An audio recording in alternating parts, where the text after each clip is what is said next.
जी की जय हो। परम पिता परमात्मा सारी सृष्टि के रचनहार कुल मालिक असंख्य ब्रह्मांडों के स्वामी जगत गुरु तीनों लोकों में प्रवेश करके सबका धारण पोषण करने वाले राजाधिराज आत्माधार नाथों के नाथ देवों के देव महादेव सर्वेश्वर महेश्वर मृत्युंजय अजरो अमर आदि अनादि सनातनी प्रभु जगत पिता जगदीश्वर श्री श्री 1008 की उपाधि के वास्तविक अधिकारी अकाल मूर्त शब्द स्वरूपी राम वासुदेव सर्वगतम ब्रह्म परम पूज्य प्रथम पूज्य परम संत परम पुरुष परम धनी परम दयालु सत्य कबीर हक्का कबीर अल्लाहु कबीर अल्लाहु अकबर बाखबर अल्लाह ताला जगत के तारणहार जगत के मुक्तिदाता जगत के जगन्नाथ हारे के सहारे हिंदुओं के राम मुसलमानों के अल्लाह सिखों के वाहिगुरु ईसाइयों के मसीह दया के सागर दया निधि करुणा के सागर करुणा निधि स्वयंभू परिभू संकट मोचन कष्ट हरण मंगल करण दुख भंजन अविगत कबीर निर्विकार निर्विषम परमात्मा अलय अलेख सतगुरु आदि अनादि सतगुरु असली मर्यादा पुरुषोत्तम असली राम असली कृष्ण असली घनश्याम असली मुरारी राजाओं के राजा महाराजाओं के महाराजा शहनशाहों के शहनशाह सम्राटों के सम्राट भगवानों के भगवान अल्लाहों के अल्लाह प्रभुओं के प्रभु मसीहाओं के मसीह सच्चे वाहिगुरु बाबाओं के बाबा पीरों के पीर सेठों के सेठ जगत सेठ सावड़सा सेठ सर्वगुण संपन्न अनंत कोटि कलाओं के स्वामी अनंत कोटि ब्रह्मांडों के नायक योगियों में महायोगी ध्यानियों में महाध्यानी सिद्धों में परम सिद्ध ज्ञानियों में तत्वज्ञानी परम ज्ञानी महाज्ञानी सर्वश्रेष्ठ ज्ञानी विज्ञानी युवा कबीर समर्थ कबीर असमवात अमित ओजा सच्चे रहनुमा करीम अल्लाह सुभान अल्लाह दुनिया के अंतिम पैगंबर 8 सितंबर 1951 से गांव धनाना जिला सोनीपत हरियाणा भारतवर्ष की पावन भूमि पे प्रकट रियल कल की भगवान श्री नारायण साकार हरि श्री बाबा साहेब नूर अनंत परमात्मा सच्चे दरवे सच्चे बाखबर संत श्रोमणी सतगुरु रामपाल जी परमेश्वर जी के चरण कमल में आप और हम सभी भाई बहनों का अनंत कोटि दंडवत प्रणाम। सत्साई भाई और बहनों, बहुत बड़ी दया बहुत बड़ी मेहर पूज्य गुरुदेव भगवान की परमेश्वर रामपाल जी की जिनके शुभ आशीर्वाद से विशेष आशीर्वाद से उन्हीं के सत्संगों के ऊपर बनी पवित्र पुस्तक कबीर बड़ा या कृष्ण इसके ऊपर वीडियो बनाने की श्रृंखला जारी है। इसी श्रृंखला में आज हमारा ये 13वें नंबर का वीडियो है। इस पवित्र आध्यात्मिक पुस्तक कबीर बड़ा या कृष्ण में हमें अध्यात्म को लेकर भक्ति मार्ग को लेकर शास्त्र अनुकूल सत साधना को लेकर धार्मिक अनुष्ठानों को लेकर पाखंडवाद को लेकर जंत्र मंत्र को लेकर वो तमाम जानकारियाँ प्राप्त हो रही हैं जो जानकारियाँ तत्व ज्ञान के अभाव में हमारे नादान धर्म गुरु हमें ना सतयुग में दे पाए ना त्रेता युग में दे पाए ना द्वापर में दे पाए और कलयुग तकरीबन 5000 वर्ष बीत चुका है, आज तक कोई भी आचार्य और शंकराचार्य नहीं दे पाए। अब दया हुई है सर्व ब्रह्मांडों के रचयिता परम अक्षर ब्रह्म सत्य पुरुष शब्द स्वरूपी राम कबीर परमेश्वर जी की, जो स्वयं इस घोर कलयुग में इस कलयुग की पिछली पीढ़ी में भक्ति युग में 8 सितंबर 1951 के दिन सतलोक से चलकर गति करके सशरीर आप और हम सब की चरम दृष्टि को धोखा देते हुए काल को धोखा देते हुए 8 सितंबर 1951 के दिन गांव धनाना जिला सोनीपत हरियाणा में लीलामय रूप से प्रकट हुए हैं। आज हम सब के समक्ष प्रत्यक्ष हैं, विद्यमान हैं। तो भाई और बहनों, अब ये भक्ति युग शुरू हो चुका है।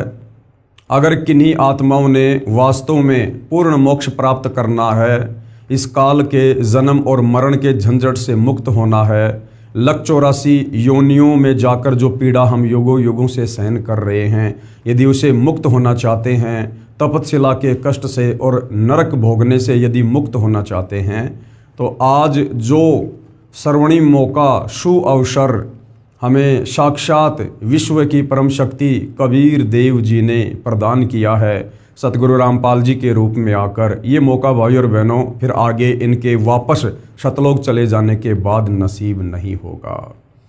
यानी पूर्ण मोक्ष प्राप्त करने का अवसर उसी समय तक है जब तक आप सतगुरु रामपाल जी को इस धरती पर देख रहे हैं। इनके सतलोक जाने के बाद फिर ये मौका हाथ से निकल जाएगा पूर्ण मोक्ष प्राप्ति वाला। हाँ, इनके द्वारा जो भक्ति यहाँ पर हमें दी जा चुकी है, इस भक्ति को करने से, इन मंत्रों का जाप करने से, इन धार्मिक यज्ञों को करने से हम यहाँ पर धनी बन जाएंगे, खुशहाल हो जाएंगे, हमारे बिगड़े हुए कार्य भी बनेंगे और शरीर छूटने के बाद अगले जन्मों में हम देवता भी बन जाएंगे। फिर कभी मनुष्य जन्म मिला तो राजा महाराजा भी मिल जाएंगे, परंतु पूर्ण मोक्ष प्राप्त करने से वंचित रह जाएंगे। तो ये जो गोल्डन चांस हमें मिला है भाई और बहनों, हमें इसका भरपूर फ़ायदा उठाना चाहिए। तो आप सतगुरु रामपाल जी के सत्संगों को सुनना प्रारंभ कीजिएगा। मोबाइल आपकी पॉकेट में है, यूट्यूब पर जाइए, सतगुरु रामपाल जी के सत्संग सर्च कीजिए, पहले उनके ज्ञान को सुनिए, समझिए, उसके बाद उनसे नाम दीक्षा लेकर अपनी आत्मा का कल्याण करवाएं। तो भाई और बहनों, इस ज्ञान को समझने के लिए कि हमारे ही धर्मशास्त्रों में अध्यात्म को लेकर, भक्ति मार्ग को लेकर, आत्मज्ञान और परमात्म ज्ञान को लेकर क्या कुछ लिखा हुआ है, और ये हमारे नादान धर्म गुरु, वो चाहे किसी भी धर्म से संबंधित हैं, हमें इन्हीं धर्मशास्त्रों का हवाला देकर इनके विरुद्ध भक्ति साधना करवाते रहे और काल के मुख में झोंकते रहे। तो इसी बात को लेकर इस पवित्र पुस्तक कबीर बड़ा या कृष्ण में जो विषय चल रहा है वो है जनता की अदालत। जनता की अदालत में मुकदमा क्या है? कबीर बड़ा या कृष्ण। सुप्रीम गॉड कौन है? सर्वशक्तिमान परमात्मा कौन है? वो कुल का एक मालिक कौन है जिसने सर्व सृष्टि को रचा है, जो तीनों लोकों में प्रवेश करके सबका धारण पोषण कर रहा है। इस विषय को लेकर जनता की अदालत में मुकदमा जारी है और जनता की अदालत में जनता खुद ही जज है, क्योंकि ये कलयुग की बिचली पीढ़ी का समय है। परमेश्वर ने सबको अक्षर ज्ञान युक्त कर रखा है। सभी भाई बहन, बच्चे से लेकर बूढ़े तक शिक्षित हैं, अपनी आंखों से धर्म ग्रंथों में लिखी सच्चाई को देख सकते हैं, जान सकते हैं और निर्णय कर सकते हैं। इसलिए जनता की अदालत में जज सतगुरु रामपाल जी ने स्वयं जनता को ही चुना है और मुकदमा है कबीर बड़ा या कृष्ण। तो एक तरफ कबीर जी के जो वकील के रूप में हैं वे सतगुरु रामपाल जी हैं और दूसरी तरफ श्री कृष्ण उर्फ विष्णु जी के वकील की भूमिका में हिंदू धर्म के सर्व धर्म गुरु खड़े हुए हैं। और जो प्रश्न, जो सवाल हिंदू धर्म ग्रंथों का हवाला देते हुए हिंदू धर्म के धर्म गुरुओं ने जनता की अदालत में सतगुरु रामपाल जी से किए थे, इधर कबीर जी के वकील सतगुरु रामपाल जी उन तमाम सवालों के प्रमाणित जवाब सबूतों सहित हिंदुओं के धर्म गुरुओं को उन्हीं की आंखों के सामने और धर्म ग्रंथों से दिखा कर बता रहे हैं, जनता की अदालत में पेश कर रहे हैं। ये तमाम चीज़ें देखकर, प्रत्यक्ष प्रमाण देखकर जनता की आंखें खुल रही है कि हमारे ही धर्म ग्रंथों में शास्त्र अनुकूल साधना लिखी हुई है। कौन परमात्मा सुप्रीम है, किस परमात्मा की भक्ति पूजा करने से हमारी आत्मा का कल्याण होगा, मोक्ष होगा, काल के द्वारा लगाए गए कर्म बंधनों से मुक्ति मिलेगी, ये हमारे ही पवित्र धर्मशास्त्रों में, चारों वेदों में, गीता जी में, पुराणों में लिखा हुआ है। परंतु हमारे नादान धर्म गुरु तत्व ज्ञान के अभाव में हमें निष्कर्ष निकाल कर नहीं दे पाए। तो अब जनता अपनी आंखों से प्रत्यक्ष प्रमाण देखकर सत्य को स्वीकार कर रही है और अध्यात्म को जानने में रुचि दिखा रही है। और उसी रुचि के तहत जनता की अदालत में जनता के द्वारा कबीर जी के वकील सतगुरु रामपाल जी से कुछ प्रश्न किए जा रहे हैं और सतगुरु रामपाल जी प्रत्येक प्रश्न का शास्त्र प्रमाणित जवाब दे रहे हैं। आज जनता की अदालत में जनता कबीर जी के वकील सतगुरु रामपाल जी से क्या प्रश्न पूछ रही है? प्रश्न नंबर 10, आप पूर्ण मोक्ष किसे मानते हैं? जनता का सवाल है सतगुरु रामपाल जी से कि आप पूर्ण मुक्ति, पूर्ण मोक्ष किसे मानते हैं? क्या है वो पहचान जिससे ये समझा जाए कि ये जीव आत्मा इस काल के 21 ब्रह्मांड से पूर्णतया मोक्ष प्राप्त कर चुकी है, मुक्त हो चुकी है। अब ये जीवात्मा कभी भी जन्म और मरण के चक्कर में नहीं आएगी, लक 84 योनि में नहीं जाएगी, नरक नहीं भोगेगी, तपस्या का कष्ट नहीं भोगेगी। आप पूर्ण मोक्ष किसे मानते हैं? तो कबीर जी के वकील सतगुरु रामपाल जी ने जवाब दिया कि गीता अध्याय 15 श्लोक 4 में वर्णन है कि तत्वदर्शी संत की प्राप्ति के पश्चात तत्व ज्ञान रूपी शस्त्र से अज्ञान को काटकर अर्थात अच्छी तरह ज्ञान समझकर उसके पश्चात परमेश्वर के उस परम पद की यानी सतलोक की खोज करनी चाहिए, जहां जाने के पश्चात साधक यानी भगत फिर लौटकर संसार में कभी नहीं आते, अर्थात उनका जन्म कभी नहीं होता। जिस परमात्मा ने सर्व रचना की है यानी सारी सृष्टि को रचा है, केवल उसी की भक्ति पूजा करो। पूर्ण मोक्ष उसी को कहते हैं जिसकी प्राप्ति के पश्चात यानी जिस परमात्मा की प्राप्ति के पश्चात, जिस सतलोक में जाने के पश्चात पुनः यानी दोबारा जन्म ना हो, कहाँ, इस काल के लोक में, और जन्म मरण का चक्कर सदा के लिए समाप्त हो जाए। तो जनता की अदालत में सतगुरु रामपाल जी ने हिंदुओं की जो पवित्र पुस्तक है श्रीमद् भगवत गीता, उसी से प्रमाणित कर दिया है कि आप ही के धर्मशास्त्र में लिखा हुआ है कि पूर्ण मोक्ष किसे कहते हैं। गीता अध्याय 15 श्लोक नंबर 4, गीता ज्ञानदाता काल ब्रह्म, जो ब्रह्मा विष्णु महेश का पिता है, दुर्गा का पति है, ये खुद कह रहा है कि तत्वदर्शी संत की प्राप्ति के पश्चात यानी सबसे पहले तो आपका गुरु होना चाहिए, और गुरु भी पूर्ण होना चाहिए, और पूर्ण गुरु की पहचान भी गीता अध्याय 15 श्लोक नंबर 1 से 4 में लिखी हुई है। और पूर्ण गुरु होगा वो तत्वदर्शी संत होगा, और जो तत्वदर्शी संत होगा वो खुद कबीर भगवान होगा। यानी जब वो कबीर भगवान इस धरती पर प्रकट होता है, उसके बाद तत्वदर्शी संत की भूमिका करता है, तो वो सर्व धर्मशास्त्रों को दिखा दिखा के अपने ज्ञान को प्रमाणित करता है, सृष्टि रचना को प्रमाणित करता है। जो भक्ति साधना वो देता है, जो मंत्र वो देता है, उन मंत्रों को उन्हीं धर्मशास्त्रों से प्रमाणित करके दिखाता है। वो धर्मशास्त्र चाहे हिंदू धर्म के हो, चाहे मुसलमान धर्म के, चाहे सिख धर्म के, चाहे ईसाई धर्म के। उसके बाद उस ज्ञान को अच्छे से समझकर तत्वदर्शी संत की शरण में आकर उनके द्वारा दी भक्ति साधना को मर्यादा में रहकर आजीवन करने से फिर आपको वो अविनाशी पद प्राप्त होगा, परम पद प्राप्त होगा, शतलोक प्राप्त होगा। उस शतलोक में जाने के बाद फिर ये आत्मा कभी वापस लौटकर इस काल के 21 ब्रह्मांड में नहीं आती है, यहाँ फिर इसका पुनर्जन्म नहीं होता है। ये सदा सदा के लिए शतलोक में ही निवास करती है, और शतलोक में भी आगे के लोगों के लिए भक्ति है यदि जाना चाहे तो, अन्यथा शतलोक में जाने के पश्चात इस आत्मा को किसी प्रकार का कोई कष्ट नहीं है, कोई पीड़ा नहीं है, जन्म मरण का कोई कष्ट नहीं है, बुढ़ापे का कोई कष्ट नहीं है, ना किसी वस्तु का कोई अभाव है, ना वहाँ कोई राग द्वेष ईर्ष्या छल कपट मन मुटाव चोरी जारी निंदा चुगली घूसखोरी रिश्वतखोरी मिलावट कुछ भी नहीं है। वहाँ केवल आनंद ही आनंद है, क्योंकि शतलोक सुख का सागर है। अर्थात कहने का मतलब है तत्वदर्शी संत की शरण में आकर उनके बताए अनुसार मर्यादा में रहकर आजीवन भक्ति करने से हम इस काल के 21 ब्रह्मांड से निकलकर शतलोक चले जाएंगे, और शतलोक जाने के बाद फिर हम कभी वापस लौटकर इस काल के लोक में नहीं आएंगे। उसको कहते हैं पूर्ण मोक्ष प्राप्ति। आगे जनता की अदालत में जनता ने फिर एक सवाल किया है सतगुरु रामपाल जी से। प्रश्न नंबर 11, क्या गीता ज्ञानदाता ब्रह्म की भक्ति से पूर्ण मोक्ष संभव है?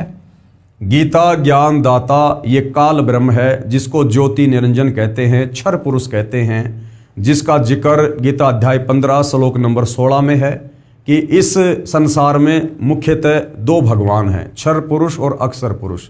तो जो क्षर पुरुष है, जो नाशवान है, ये गीता ज्ञानदाता है, जिसको काल कहते हैं, ज्योति निरंजन कहते हैं। ये ब्रह्मा विष्णु महेश के पूज्य पिताजी हैं, और ये दुर्गा का पति है, जिसने महाभारत के समय श्री कृष्ण जी के शरीर में प्रवेश करके और गीता जी का ज्ञान बोला था। तो इस गीता ज्ञानदाता काल ब्रह्म के विषय में जनता की अदालत में जनता पूछ रही है कबीर जी के वकील सतगुरु रामपाल जी से, क्या गीता ज्ञानदाता इस ब्रह्म की भक्ति से पूर्ण मोक्ष संभव है? तो उत्तर सतगुरु रामपाल जी दे रहे हैं कि बिल्कुल भी नहीं है। मोक्ष तो मिलेगा, लेकिन कहां तक का मिलेगा? जहां तक की भक्ति करने से ये काल साधक को उसका फल देता है। यानी ब्रह्म की भक्ति करने से साधक ब्रह्म लोक में जाएगा। ब्रह्म की भक्ति यानी काल की भक्ति गीता अध्याय 8 श्लोक नंबर 13 में वर्णित है कि ओम इति एक अक्षर ब्रह्म व्यवहारण माम अनुस्मरण ये पर्याति तजन देहम सयाति परमाम गतम। कि अर्जुन, मुझ ब्रह्म की साधना का एक ओम मंत्र है, और जो इस ओम मंत्र का अंतिम श्वास तक, शरीर छूटने तक जाप करता है, वो मुझ ब्रह्म की परम गति को प्राप्त होता है। और इस ब्रह्म की परम गति क्या है? गीता अध्याय 8 श्लोक नंबर 16, ये ब्रह्म लोक में रहता है। और ब्रह्म लोक में गया हुआ साधक भी वापस लौटकर जन्म और मरण में आता है, लक 84 योनि में जाता है। अर्थात गीता ज्ञानदाता ब्रह्म की साधना करने से साधक ब्रह्म लोक में जाएगा, जो कि इसकी परम गति है, जो अंतिम मुक्ति है इस काल लोक की। और उस अंतिम मुक्ति को भोग कर अपने पुण्य खर्च करके ब्रह्म लोक से भी साधक वापस जन्म मरण में आएगा। अर्थात काल की साधना से, ब्रह्म की साधना से भी पूर्ण मुक्ति नहीं है। क्या गीता ज्ञानदाता ब्रह्म की भक्ति से पूर्ण मोक्ष संभव है? उत्तर है नहीं। जनता की अदालत में जनता ने फिर सवाल किया। गीता अध्याय 8 श्लोक नंबर 16 में प्रमाण है कि गीता ज्ञानदाता ने यानी इस काल ब्रह्म ने कहा है कि हे अर्जुन, मुझे प्राप्त होकर पुनर्जन्म नहीं होता। आप कैसे कहते हैं कि ब्रह्म भक्ति से पूर्ण मोक्ष संभव नहीं है? अब उत्तर दे रहे हैं कबीर जी के वकील सतगुरु रामपाल जी। और सतगुरु रामपाल जी समझा रहे हैं कि यही कमी रही जो आप हिंदू श्रद्धालु भ्रमित हैं भक्ति और भगवान को लेकर। तत्व ज्ञान के अभाव में हमारे धर्म गुरुओं ने, गीता के अनुवादकों ने गीता जी के श्लोकों के अर्थों का अनर्थ कर दिया, क्योंकि ये ब्रह्म से ऊपर किसी को परमात्मा नहीं जानते थे, नहीं मानते थे। और जहां जहां इस ब्रह्म ने अपने से अन्य उस परमेश्वर की, सुप्रीम गॉड की, परम अक्षर ब्रह्म की शरण में जाने को कहा है, वहां वहां इन गीता अनुवादकों की बुद्धि स्लिप हो गई। इन्होंने सोचा कि ब्रह्म से ऊपर तो कोई परमात्मा है ही नहीं, फिर ये ब्रह्म अपने से अन्य किसी और की शरण में जाने को क्यों कह रहा है। तो घुमा फिराकर इन्होंने अर्थों का अनर्थ करके और इस ब्रह्म के ऊपर ही टोपी पहना दी कि वो खुद अपने लिए ही कह रहा है। तो सतगुरु रामपाल जी अब इस गीता अध्याय 8 श्लोक नंबर 16 का आपको सही से अनुवाद करके बताएंगे, समझाएंगे, और आपको श्री मद देवी भागवत यानी महापुराण, देवी पुराण से आपको प्रमाणित करके बताएंगे कि ब्रह्म साधना से जन्म और मरण है या नहीं है, ब्रह्म साधना से जीव मुक्त होता है या नहीं होता है। तो जनता ने सवाल किया, गीता अध्याय 8 श्लोक 16 में प्रमाण है कि गीता ज्ञानदाता ने कहा है कि हे अर्जुन, मुझे प्राप्त होकर यानी मेरे ब्रह्मलोक में जाकर पुनर्जन्म नहीं होता। आप कैसे कहते हैं कि ब्रह्म भक्ति से पूर्ण मोक्ष संभव नहीं है? तो उत्तर दिया है सतगुरु रामपाल जी ने। श्री देवी महापुराण सचित्र मोटा टाइप केवल हिंदी, और ये गीता प्रेस गोरखपुर से प्रकाशित है। इसके 7वें स्कंद के अध्याय 36 में प्रमाण है कि श्री देवी ने राजा हिमालय को उपदेश देते हुए, ये राजा हिमालय ये कोई हिमालय पहाड़ नहीं है, ये हिमालय नाम का राजा देवी दुर्गा का परम भगत था। राजा हिमालय को उपदेश देते हुए कहा है कि हे राजन, अन्य सब बातों को छोड़कर, मेरी भक्ति भी छोड़कर केवल एक ओम नाम का जाप कर। राजा हिमालय ने कहा कि हे देवी, हे माता, मुझे मोक्ष चाहिए, क्योंकि राजा के पास में धन बहुत होता है, लेकिन उस धन से भी उसको संतुष्टि नहीं होती है। तो राजा हिमालय ने, जो कि देवी का पुजारी था, उसने कहा कि माता, मुझे वो विधि बताओ जिससे मेरा पूर्ण मोक्ष हो जाए। तो दुर्गा ने क्या कहा कि अन्य सब बातों को छोड़कर, यानी और सारी पूजा पाठ को छोड़कर, ये देवी देवता, भैरव भूत, हनुमान, ब्रह्मा विष्णु महेश, यहाँ तक कि देवी दुर्गा राजा हिमालय को कह रही कि मेरी भक्ति भी छोड़ दे, और सब बातों को छोड़कर, यानी और सब की पूजा छोड़कर, अन्य सब बातों को छोड़कर, मेरी भक्ति भी छोड़कर केवल एक ओम नाम का जाप कर। ब्रह्म प्राप्ति का यही एक मंत्र है, क्योंकि ओम ये ब्रह्म का मंत्र है। इससे संसार के उस पार जो ब्रह्म है उसको पा जाओगे, यानी तुम काल को प्राप्त हो जाओगे, तुम्हारा कल्याण हो। वह ब्रह्म यानी वो काल ब्रह्मलोक रूपी दिव्य आकाश में रहता है, यानी 21 ब्रह्मांड में सबसे ऊपर रहता है। पेश है श्री देवी भागवत यानी देवी पुराण के 7वें स्कंद के अध्याय 36 से संबंधित प्रकरण की फोटोकॉपी। तो जनता की अदालत में सतगुरु रामपाल जी के द्वारा अब जनता के सामने श्री देवी महापुराण का 7वें स्कंद का ये जो पृष्ठ है ये दिखाया जा रहा है, ताकि भगत समाज को, हिंदू समाज को विश्वास हो कि वास्तव में जो ब्रह्म साधना है, चारों वेद और गीता जी में जो सर्वश्रेष्ठ साधना है ब्रह्म साधना, इस ब्रह्म साधना को करने से भी साधक जन्म और मरण में ही रहता है। देवी के द्वारा हिमालय को ज्ञान उपदेश और ब्रह्म स्वरूप का वर्णन। अब ये देवी दुर्गा क्या कह रही है? श्री देवी जी कहने लगी, हे पर्वतराज, इस प्रकार योग युक्त होकर मुझ ब्रह्म स्वरूपा देवी का ध्यान करो, और ये ध्यान आसन पर भली भांति बैठकर अहेतुकी भक्ति के साथ करना चाहिए।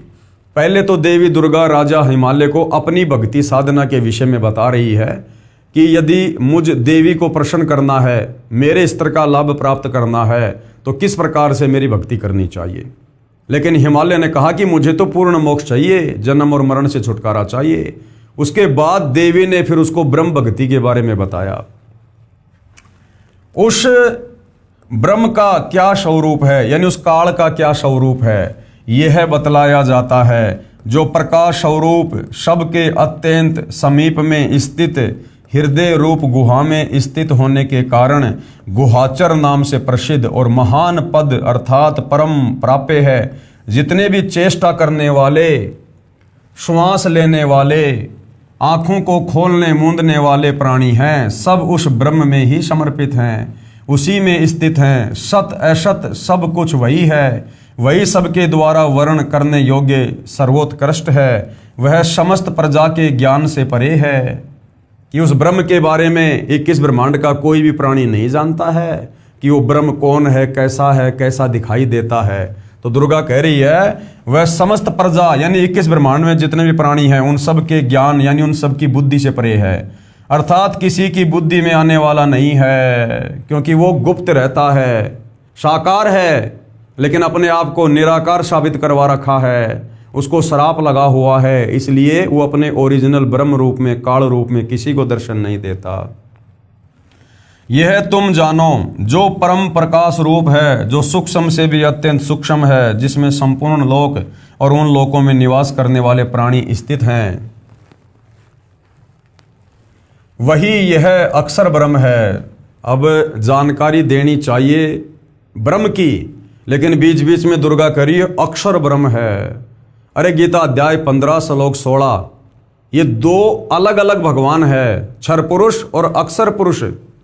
क्षर पुरुष तो ये काल है जो 21 ब्रह्मांड का स्वामी है, और अक्षर पुरुष ये पर ब्रह्म है जिसके पास 7 संग ब्रह्मांड हैं।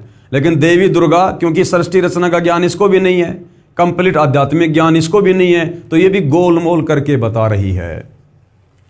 वही सबके प्राण हैं, वही सबकी वाणी है और वही सबके मन हैं। वह यह परम सत्य और अमृत अविनाशी तत्व है। सौम्य उस वेदने योग्य लक्ष्य का तुम वेदन करो, यानी ओम नाम पे ध्यान करो, मन लगाकर उसमें तुम तन्मय हो जाओ, यानी ब्रह्म की भक्ति में मन लगाओ। सौम्य उपनिषद में कथित महान अस्त्र रूप धनुष लेकर उस पर उपासना द्वारा तीक्ष्ण किया हुआ बाण संधान करो, और फिर भावानुगत चित्त के द्वारा उस बाण को खींचकर उस अक्षर रूप ब्रह्म को ही लक्ष्य बनाकर वेदन करो, यानी उस ब्रह्म की साधना करो, ओम नाम का जाप करो। प्रणव ओम धनुष है, यानी उसका मंत्र क्या है? ओम, और जीव आत्मा बाण है, और ब्रह्म को उसका लक्ष्य कहा जाता है। परमाद रहित अत्यंत तत्परता से साधन संलग्न होकर उसका वेदन करना चाहिए, और बाण के समान उसमें तन्मय हो जाना चाहिए, जिससे ब्रह्म में, स्वर्ग में, पृथ्वी, अंतरिक्ष, स्वर्ग और पृथ्वी के बीच का आकाश संपूर्ण प्राणों के सहित इंद्रिय युक्त मन बुद्धि रूप अंतःकरण ओतप्रोत है। उस एकमात्र परमात्मा को ही जाने, यानी उस ब्रह्म को ही जानो सब कुछ, दूसरी सब बातों को छोड़ दो, यानी और सबकी भक्ति साधना छोड़ दो, मुझ देवी दुर्गा की साधना भी छोड़ दो, उस ओम नाम के जाप के साथ में ब्रह्म की साधना करो। यही अमृत रूप परमात्मा के पास पहुंचाने वाला पुल है। संसार समुद्र से पार होकर अमृत स्वरूप परमात्मा को प्राप्त करने का यही सुलभ साधन है। इस आत्मा का ओम के जप के साथ ध्यान करो, यानी उस काल का, उस ब्रह्म का ओम नाम के साथ में जाप करो। इससे अज्ञानमय अंधकार से सर्वदा परे और संसार समुद्र से उस पार जो ब्रह्म है उसको पा जाओगे, तुम्हारा कल्याण हो। जो सदा जानने वाला, जो सब ओर से सब कुछ जानने वाला है, जिसकी जगत में ये महिमा है, वह यह सबका आत्मा ब्रह्म कहाँ रहता है? ब्रह्म लोक रूप दिव्य आकाश में रहता है। ये जो मेन पॉइंट है भाई और बहनों, इस पूरे प्रकरण को समझने के लिए ये ध्यान रखना, दुर्गा देवी राजा हिमालय को क्या कह रही है कि उस ब्रह्म का ओम जाप है और वो कहाँ रहता है? वो ब्रह्म लोक रूप दिव्य आकाश में रहता है। वह यह सबका आत्मा ब्रह्म कहाँ रहता है? ब्रह्म लोक रूप दिव्य आकाश में। दो बातें ध्यान रखनी है, फिर हमें गीता जी बिल्कुल क्लियर कर देगी कि इस ब्रह्म साधना से जीव जन्म और मरण में रहता है या उसकी पूर्ण मुक्ति हो जाती है। पहला ओम नाम, और दूसरा वो ब्रह्म कहाँ रहता है? ब्रह्मलोक में रहता है। उसके बाद क्लियर हो जाएगा। भावार्थ है कि ब्रह्म साधना का केवल एक ओम नाम का जाप है जो देवी दुर्गा हिमालय को बता रही है। इससे ब्रह्म की प्राप्ति होती है और वह साधक कहाँ जाता है? ब्रह्मलोक में चला जाता है। इसी गीता अध्याय 8 श्लोक 16 में अब क्या कहा है, ध्यान से सुनिएगा, समझ में आ जाएगा। इसी गीता अध्याय 8 श्लोक 16 में कहा है कि ब्रह्मलोक सहित सर्वलोक पुनरावर्ती में है। ब्रह्मलोक से लेकर, ब्रह्मलोक 21 ब्रह्मांड का सबसे ऊपर का लोक है और बाकी लोक सब नीचे हैं, ब्रह्मा विष्णु महेश के, देवी दुर्गा के, देवताओं के। तो क्या कहा जाता है गीता अध्याय 8 श्लोक नंबर 16 में कि ब्रह्मलोक पर्यंत, यानी उस ब्रह्मलोक से लेकर और जितने भी लोक हैं 21 ब्रह्मांड में, ये सब पुनरावर्ती में हैं, अर्थात जन्म और मरण में हैं। पुनरावर्ती का मतलब है जिसको प्राप्त होके पुनः वापस जन्म और मरण में आना पड़े। इसी गीता अध्याय 8 श्लोक 16 में कहा है कि ब्रह्मलोक सहित सर्वलोक पुनरावर्ती में हैं, यानी जन्म और मरण के चक्कर में हैं, अर्थात ब्रह्मलोक में गए साधक का भी पुनर्जन्म होता है। ब्रह्म यानी काल की भक्ति से पूर्ण मोक्ष नहीं होता। इस गीता अध्याय 8 श्लोक 16 का अनुवाद गीता प्रेस गोरखपुर से प्रकाशित गीता में तथा अन्य प्रकाशन की गीता में गलत किया हुआ है। ये अनुवाद गलत किया हुआ है क्योंकि अनुवादकों को तत्व ज्ञान नहीं था, अनुवादक सृष्टि रचना से परिचित नहीं थे, अनुवादक इस ब्रह्म से ऊपर किसी अन्य परमात्मा से परिचित नहीं थे। गीता अनुवादक गीता अध्याय 15 श्लोक नंबर 16 और 17 से पूरी तरह से परिचित नहीं थे, जिसमें 3 भगवानों की जानकारी दी गई है। ये देखिएगा, आप लोगों के सामने है, पेश है फोटोकॉपी गीता अध्याय 8 श्लोक 16 की। गीता प्रेस गोरखपुर से प्रकाशित है और क्या समझाया जा रहा है ये श्लोक आप जियों के सामने है भाई और बहनों। ये पुनरावर्ती शब्द साफ साफ लिखा हुआ है। आ ब्रह्म भुवनात् लोका पुनरावर्तिन अर्जुन माम उपेते तू कौन्ते पुनर्जन्म न विद्यते। जो ये नहीं जानते कि मुझ ब्रह्म को प्राप्त होकर भी जन्म और मरण में आना पड़ता है। हे अर्जुन, अब ये तो गीता अनुवादकों ने अनुवाद किया है जो गलत है, सही नहीं है। इन्होंने ब्रह्म के ऊपर ही टोपी पहना दी, ब्रह्म को ही सर्वश्रेष्ठ भगवान साबित कर दिया कि ब्रह्म की प्राप्ति होने के बाद में फिर जन्म और मरण में साधक नहीं आता। जबकि वास्तव में श्लोक क्या कह रहा है, मूल संस्कृत हमें क्या समझा रही है। देखो, मूल संस्कृत में कोई चेंजमेंट नहीं कर सकता, अनुवाद अपने अपने तरीके से कर सकते हैं। तो अब मूल संस्कृत का अनुवाद कि ये गीता अध्याय 8 श्लोक 16 वास्तव में कह क्या रहा है, वो फिर सतगुरु रामपाल जी ने समझाया है आगे। तो ये गीता अनुवादकों के द्वारा किया गया अर्थ है जो गलत है। हे अर्जुन, ब्रह्मलोक पर्यंत सब लोक पुनरावर्ती में है, यानी ब्रह्मलोक से लेकर नीचे के सभी लोग पुनरावर्ती में हैं, जन्म और मरण में है, उत्पत्ति और प्रलय में है। जब यह साफ साफ कहा जा रहा है उस ब्रह्म के द्वारा जिसकी साधना करके ये कह रहे हैं कि जन्म और मरण नहीं होता, वो तो खुद कह रहा है कि हे अर्जुन, ब्रह्मलोक पर्यंत यानी ब्रह्मलोक से लेकर सब लोग पुनरावर्ती में हैं, यानी जन्म और मरण में हैं, उत्पत्ति और प्रलय में हैं। जब वो लोक ही उत्पत्ति और प्रलय में है, नष्ट होता है, तो वहाँ रहने वाले साधक कहाँ रहेंगे, वो भगत कहाँ रहेंगे। तो यहीं से क्लियर हो जाता है हे अर्जुन, ब्रह्मलोक पर्यंत सब लोग पुनरावृत्ति में हैं। लेकिन उसके आगे इन्होंने गलत अनुवाद कर दिया। क्या? परंतु हे कुंती पुत्र, मुझको यानी काल को यानी ब्रह्म को प्राप्त होकर पुनर्जन्म नहीं होता, ये इन्होंने गलत कर दिया। ये जो शब्द है न विद्यते, जो ये नहीं जानते, इन्होंने इसको अच्छे से नहीं समझा। अब सतगुरु रामपाल जी ने यथार्थ अनुवाद किया है। इसका वास्तविक अनुवाद इस प्रकार है, ब्रह्मलोक तक सर्वलोक पुनरावृत्ति में हैं, अर्थात ब्रह्मलोक में भी गए व्यक्तियों का पुनर्जन्म होता है। जो ये नहीं जानते, साफ साफ लिखा हुआ है, न विद्यते, जो ये नहीं जानते, विद्यते यानी जानना और न यानी नहीं, जो ये नहीं जानते, हे अर्जुन, मुझे प्राप्त होकर भी उनका पुनर्जन्म होता है। इन्होंने लिख दिया नहीं होता है। इस श्लोक में विद्यते शब्द का अर्थ जानना बनता है। गीता अध्याय 6 श्लोक 23 में विद्यात शब्द का अर्थ जानना किया है। यहाँ इस श्लोक में भी विद्यते का अर्थ जानना बनता है। देखिए इसी पुस्तक में इसी श्लोक की फोटोकॉपी में अधिक स्पष्ट करने के लिए गीता अध्याय 8 श्लोक नंबर 15 ही पर्याप्त है। ये देखिए मूल पाठ है ये, यानी मूल संस्कृत है। माम उपेते पुनर्जन्म दुखालयम आशश्वतम न आपनुवंती महात्मने संसिद्धम परमाम गता। अनुवाद किया है, माम यानी मुझे प्राप्त होकर, पुनर्जन्म यानी पुनर्जन्म होता है। जो नाशवान जीवन दुखों का घर है, परम सिद्धि को प्राप्त महात्मा जन पुनर्जन्म को प्राप्त नहीं होते। गीता अध्याय 8 श्लोक नंबर 15। अब इसका भावार्थ सतगुरु रामपाल जी कर रहे हैं, जो यथार्थ है। गीता ज्ञानदाता ने कहा है, यानी काल ब्रह्म ने कहा है कि मुझे प्राप्त होकर तो दुखों का घर यह क्षण भंगुर जीवन जन्म मरण होता है। जो महात्मा परम गति को प्राप्त हो जाते हैं उनका पुनर्जन्म नहीं होता।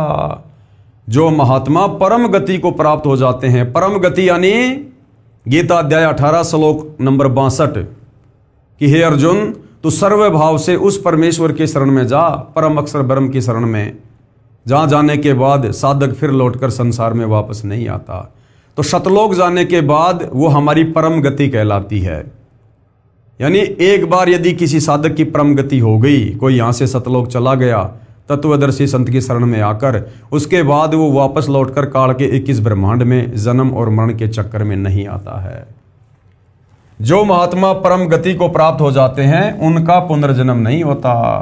विचार करें, यदि गीता अध्याय 8 श्लोक 1 से 10 तक का सारांश निकालें तो इस प्रकार है। अर्जुन ने पूछा गीता अध्याय 8 श्लोक नंबर 1 में कि ये तत्व ब्रह्म क्या है। गीता ज्ञानदाता ने गीता अध्याय 8 श्लोक 3 में उत्तर दिया कि वो परम अक्षर ब्रह्म है। यानी अपने से अन्य परम अक्षर ब्रह्म की जानकारी गीता ज्ञानदाता दे रहा है।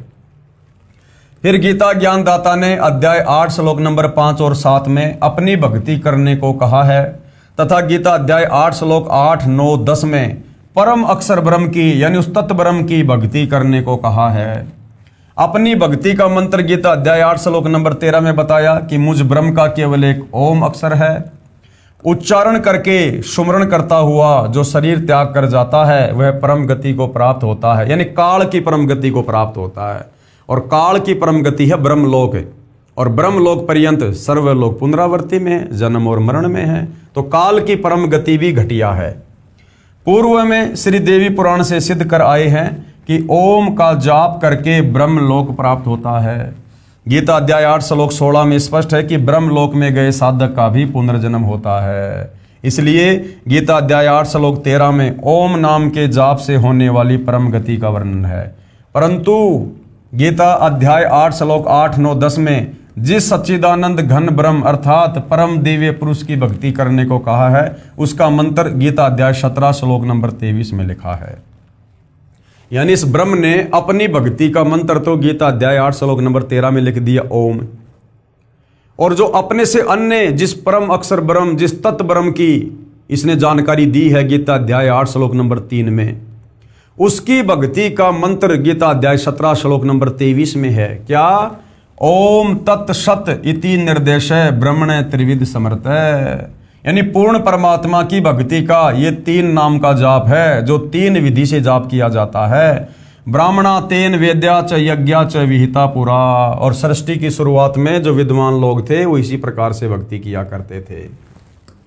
अनुवाद: सच्चिदानंद घन ब्रह्म यानी कबीर परमेश्वर परम अक्षर ब्रह्म की भक्ति का मंत्र ओम तत् सत है। ये ओम तो सीधा सीधा काल का है और ये तत् और सत ये सांकेतिक है, जो तत्वदर्शी संत ही बताएगा। ओम मंत्र ब्रह्म यानी क्षर पुरुष का है, इस काल का है। तत् ये सांकेतिक है, जो अक्षर पुरुष का है, जिसके साथ संग ब्रह्मांड है। और सत मंत्र भी सांकेतिक मंत्र है, जो परम अक्षर ब्रह्म का है, यानी कबीर देव का है। इन तीनों मंत्रों के जाप से वह परम गति प्राप्त होगी, जो गीता अध्याय 15 श्लोक 4 में कही गई है कि जहां जाने के पश्चात साधक फिर लौटकर संसार में कभी नहीं आते। यदि गीता अध्याय 8 श्लोक 16 का ये अर्थ सही माने कि मुझे प्राप्त होने वाला यानी ब्रह्म को प्राप्त होने वाला पुनर्जन्म में नहीं आता, तो गीता अध्याय 2 श्लोक 12, गीता अध्याय 4 श्लोक 5 और गीता अध्याय 10 श्लोक 2 गलत साबित हो जाएंगे, जिसमें खुद ये ब्रह्म कह रहा है कि मेरा तो जन्म होता है, मेरी तो मृत्यु होती है।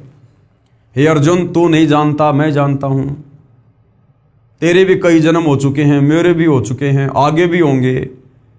अगर गीता अध्याय 8 श्लोक नंबर 16 का जो अनुवाद हमारे तत्व ज्ञानहीन गीता अनुवादकों ने और धर्मगुरुओं ने किया है कि ये ब्रह्म कह रहा है कि मुझे प्राप्त होकर फिर साधक जन्म और मरण में नहीं आता, तो फिर गीता अध्याय 2 श्लोक नंबर 12, गीता अध्याय 4 श्लोक नंबर 5 और 9, गीता अध्याय 10 श्लोक 2 ये फिर गलत साबित हो जाएंगे, जिसमें खुद ये ब्रह्म पहले कह चुका है कि मेरे और तेरे बहुत जन्म हो चुके हैं, तू नहीं जानता, मैं जानता हूं। अर्थात यहां पर ये क्लियर हो जाता है कि गीता ज्ञानदाता ब्रह्म है, ओम इसका मंत्र है, ये ब्रह्म लोक में रहता है और ब्रह्म लोक पर्यंत सर्वलोक पुनरावर्ती में जन्म और मरण में, प्रलय और उत्पत्ति में है। अर्थात इस ब्रह्म साधना से परम गति नहीं है, पूर्ण मोक्ष नहीं है, जन्म मरण का रोग समाप्त नहीं होता। तो गीता अध्याय 2 श्लोक 12, गीता अध्याय 4 श्लोक 5, गीता अध्याय 10 श्लोक 2 गलत सिद्ध हो जाते हैं, जिनमें गीता ज्ञानदाता ने यानी ब्रह्म ने कहा है कि अर्जुन तेरे और मेरे बहुत जन्म हो चुके हैं, तू नहीं जानता, मैं जानता हूं। मेरी उत्पत्ति को यानी ये ब्रह्म कह रहा है कि मेरी उत्पत्ति को यानी मेरे जन्म लेने को ना देवता जानते हैं, ना महर्षिगण तथा ना सिद्ध जानते हैं। विचारणीय विषय यह है कि जब साध्य इष्ट का ही जन्म मृत्यु होता है, यानी जब इस ब्रह्म का ही जन्म और मृत्यु होता है, तो साधक यानी भगत को वह मोक्ष कैसे प्राप्त हो सकता है जिससे पुनर्जन्म नहीं होता। तो भाइयों और बहनों, आज से पहले हमारे को गीता जी का गलत ज्ञान दिया गया था, यथार्थ ज्ञान नहीं दिया गया था, जिस कारण से हम इन्हीं देवी देवताओं की भक्ति में ब्रह्म साधना में उलझ पुलझ लगे रहे। इसलिए गीता अध्याय 8 श्लोक 16 का अनुवाद जो मैंने यानी सतगुरु रामपाल जी ने ऊपर किया है वही सही है कि गीता ज्ञानदाता ने यानी ब्रह्म ने कहा है कि ब्रह्मलोक तक सब लोग पुनरावर्ती में हैं, अर्थात ब्रह्मलोक में गए प्राणी भी लौटकर संसार में जन्म को प्राप्त होते हैं।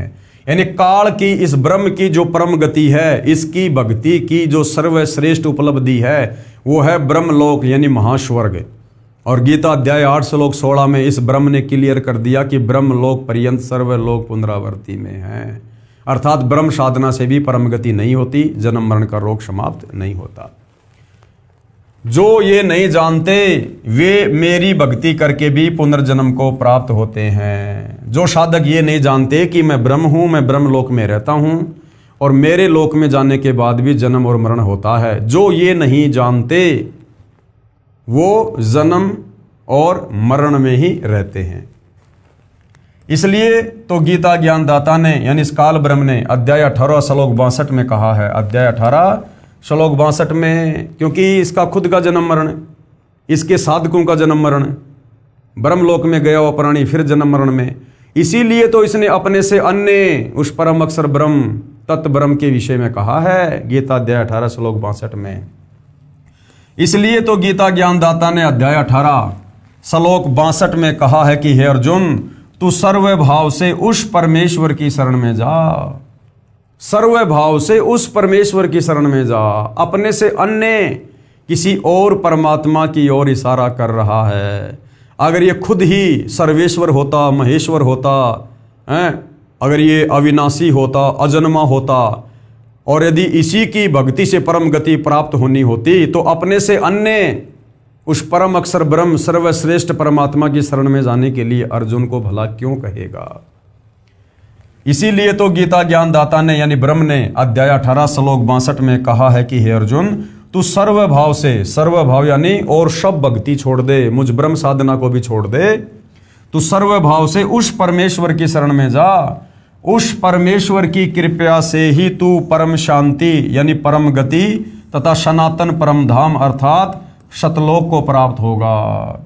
यही प्रमाण गीता अध्याय 15 श्लोक 4 में भी है कि तत्वदर्शी संत से तत्व ज्ञान प्राप्त करके उस तत्व ज्ञान रूपी शस्त्र से अज्ञान को काटकर, यानी जो तत्वदर्शी संत तुझे तत्व ज्ञान देगा, सत्संग सुनाएगा, उन सत्संगों को सुनकर मुझ काल के द्वारा 21 ब्रह्मांड में सदियों से जो अज्ञान फैलाया जा चुका है, उस अज्ञान को काटकर फिर तू सतलोक जाने की तैयारी कर। यही प्रमाण गीता अध्याय 15 श्लोक 4 में है कि तत्वदर्शी संत से तत्व ज्ञान प्राप्त करके यानी उसके सत्संग सुन के और उस तत्व ज्ञान रूपी शस्त्र से यानी भक्ति साधना से अज्ञान को काटकर, जो अज्ञान इस काल में फैला रखा है यहाँ पर अपने ऋषियों के द्वारा, इन गीता अनुवादकों के द्वारा, साधु संतों के द्वारा, उसके पश्चात परमेश्वर के उस परम पद की खोज करनी चाहिए, जहां जाने के पश्चात साधक फिर लौटकर संसार में कभी नहीं आते। जिस परमेश्वर से यानी कबीर परमेश्वर से, परम अक्षर ब्रह्म से, तत्व ब्रह्म से, गीता ज्ञानदाता से अन्य जो परमात्मा है, जिस परमेश्वर से संसार रूपी वृक्ष की प्रवृत्ति विस्तार को प्राप्त हुई है, अर्थात जिसने सारी सृष्टि को रचा है, अर्थात जिस परमेश्वर ने संसार की रचना की है, गीता ज्ञानदाता ने कहा है कि केवल उसी की भक्ति कर, सर्व का उसी से कल्याण संभव है। तो गीता ज्ञानदाता ने तो अपने से अन्य उस परम अक्षर ब्रह्म तत् ब्रह्म कबीर देव की भक्ति करने के लिए अर्जुन को निर्देशित कर दिया है कि अगर तुझे परम गति को प्राप्त होना है, पूर्ण मोक्ष चाहिए, जन्म मरण से छुटकारा चाहिए, परम शांति चाहिए, तो तू सर्व भाव से उस परमेश्वर की शरण में चला जा, जहां जाने के बाद साधक फिर लौटकर संसार में वापस नहीं आता। और उस परम अक्षर ब्रह्म कबीर देव की भक्ति तुझे वो तत्वदर्शी संत ही बता सकता है, मुझे भी नहीं पता। इसलिए गीता अध्याय 4 श्लोक नंबर 34 में ऑप्शन दे दिया कि अगर तुझे परम शांति चाहिए तो तत्वदर्शी संत की खोज कर, उसके बताए अनुसार भक्ति कर, तब तुझे वो परम शांति प्राप्त होगी। अन्यथा मुझ ब्रह्म की भक्ति से परम गति नहीं होगी, तू सदा जन्म मरण में रहेगा। इससे प्रमाणित हुआ कि ब्रह्म की भक्ति से पूर्ण मोक्ष संभव नहीं है। यानी जो 21 ब्रह्मांड का स्वामी है, ये काल, ये ब्रह्म ज्योति निरंजन क्षर पुरुष, ब्रह्मा विष्णु महेश का पिता, दुर्गा का पति, इसकी भक्ति से पूर्ण मोक्ष नहीं है। और ये 21 ब्रह्मांड का सर्वश्रेष्ठ भगवान है। अब सोचिए फिर दुर्गा की भक्ति से मोक्ष कैसे होगा? दुर्गा तो इससे नीचे है। फिर ब्रह्मा विष्णु महेश की भक्ति से मोक्ष कैसे होगा? ब्रह्मा विष्णु महेश तो दुर्गा से भी नीचे हैं। फिर अन्य देवी देवताओं की भक्ति से मोक्ष कैसे होगा? क्योंकि अन्य देवी देवता तो ब्रह्मा विष्णु महेश से भी नीचे हैं। और फिर ये भैरव, भूत, बेताल, माई, मसाणी, सेठ, शीतला, इनकी भक्ति से मुक्ति कैसे होगी? क्योंकि ये तो देवी देवताओं से भी नीचे हैं। उसके बाद ये चौराहे पे ठेकरी रखना, पीपल की पूजा करना, जंत्र मंत्र करना, श्राद्ध निकालना, फिर इनसे मुक्ति कैसे होगी? क्योंकि ये तो उन भैरव, भूत, बेताल से भी नीचे हैं। तो भाई और बहनों, इसलिए यदि 21 ब्रह्मांड से पूर्ण मुक्ति चाहिए, पूर्ण मोक्ष चाहिए, इस आत्मा को यदि हमने स्वतंत्र करवाना है, सतलोक चलना है, तो हमने उस परम अक्षर ब्रह्म कबीर देव की भक्ति करनी होगी। और वो भक्ति लेकर स्वयं वो परम अक्षर ब्रह्म कबीर देव 8 सितंबर 1951 से गांव धनाना, जिला सोनीपत, हरियाणा में प्रकट हैं। और सन 1994 से ये सतज्ञान, ये परम शांति वाली भक्ति देश और दुनिया को दे रहे हैं। और आप भी इस भक्ति का फायदा उठा सको, इसीलिए ये सर्व ज्ञान उन्होंने सत्संगों के माध्यम से और पुस्तकों के माध्यम से भगत समाज को बताना चाहा है। ये तत्व ज्ञान है, ये पांचवा वेद है। इस ज्ञान को जो समझ जाएगा और तत्वदर्शी संत की शरण ग्रहण कर लेगा, यानी सतगुरु रामपाल जी की शरण में आकर आजीवन मर्यादा में रहकर भक्ति करेगा, वही इस काल के कर्म बंधनों से 21 ब्रह्मांड से जन्म और मरण से छुटकारा प्राप्त कर सकता है। दूसरा, धरती के किसी भी कोने में, किसी भी धर्म में, किसी भी धर्मगुरु की शरण में आने से आप परम गति को प्राप्त नहीं कर सकते। प्रमाणित हुआ कि ब्रह्म की भक्ति से पूर्ण मोक्ष संभव नहीं है। केवल पूर्ण परमात्मा यानी परम अक्षर ब्रह्म यानी कबीर देव की भक्ति से ही पूर्ण मोक्ष संभव है। अब जनता की अदालत में मामला चल रहा है। जनता बढ़ चढ़कर अध्यात्म में रुचि ले रही है और कबीर जी के वकील सतगुरु रामपाल जी से जनता फिर आगे और क्या सवाल करती है अध्यात्म को लेकर। प्रश्न नंबर 13, ओम यह मंत्र तो ब्रह्म का जाप हुआ, क्योंकि गीता अध्याय 8 श्लोक 13 में गीता जी से दिखा दिया गया है। फिर यह क्यों कह रहे हो कि ब्रह्म भक्ति से पूर्ण मोक्ष नहीं होता? आपने बताया कि गीता अध्याय 17 श्लोक 23 में ओम तत् सत, यानी इसमें तो इस ब्रह्म का मंत्र भी है, ओम मंत्र भी आता है इसमें, तो जो आप पूर्ण परमात्मा का मंत्र बता रहे हो। आपने बताया कि गीता अध्याय 17 श्लोक 23 में ओम तत् सत, इस मंत्र के जाप से पूर्ण मोक्ष होता है। इस मंत्र में भी तो ओम मंत्र है, यानी काल का जाप है। तो कबीर जी के वकील सतगुरु रामपाल जी ने किस प्रकार से प्रमाणित जवाब दिया है?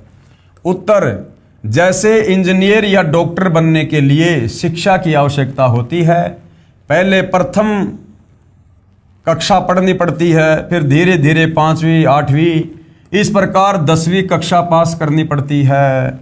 उसके पश्चात आगे पढ़ाई करनी होती है, फिर ट्रेनिंग करके इंजीनियर या डॉक्टर बना जाता है। ठीक इसी प्रकार श्री ब्रह्मा, श्री विष्णु, श्री शिव, गणेश तथा देवी की साधना करनी पड़ती है। मैं स्वयं करता हूँ तथा अपने अनुयायियों से करवाता हूँ। ये तो 5वीं कक्षा तक की पढ़ाई अर्थात साधना जानो। दूसरे शब्दों में पांचों जो कमल खोलने की साधना है, हमारे शरीर में कमल बने हुए हैं। ये जो 5 जो प्रधान देवी देवता हैं, ये हमारे शरीर में बने इन कमलों में निवास करते हैं। श्री ब्रह्मा और सौंतरी जी, गणेश जी, विष्णु लक्ष्मी जी, शंकर पार्वती जी और देवी दुर्गा। तो ये जो 5वीं तक की पढ़ाई है, इस पढ़ाई से हमारे शरीर में बने वो कमल खुलेंगे, खिलेंगे, जिससे हमारी भक्ति फिर आगे को जाएगी। दूसरे शब्दों में पांचों कमलों को खोलने की साधना है।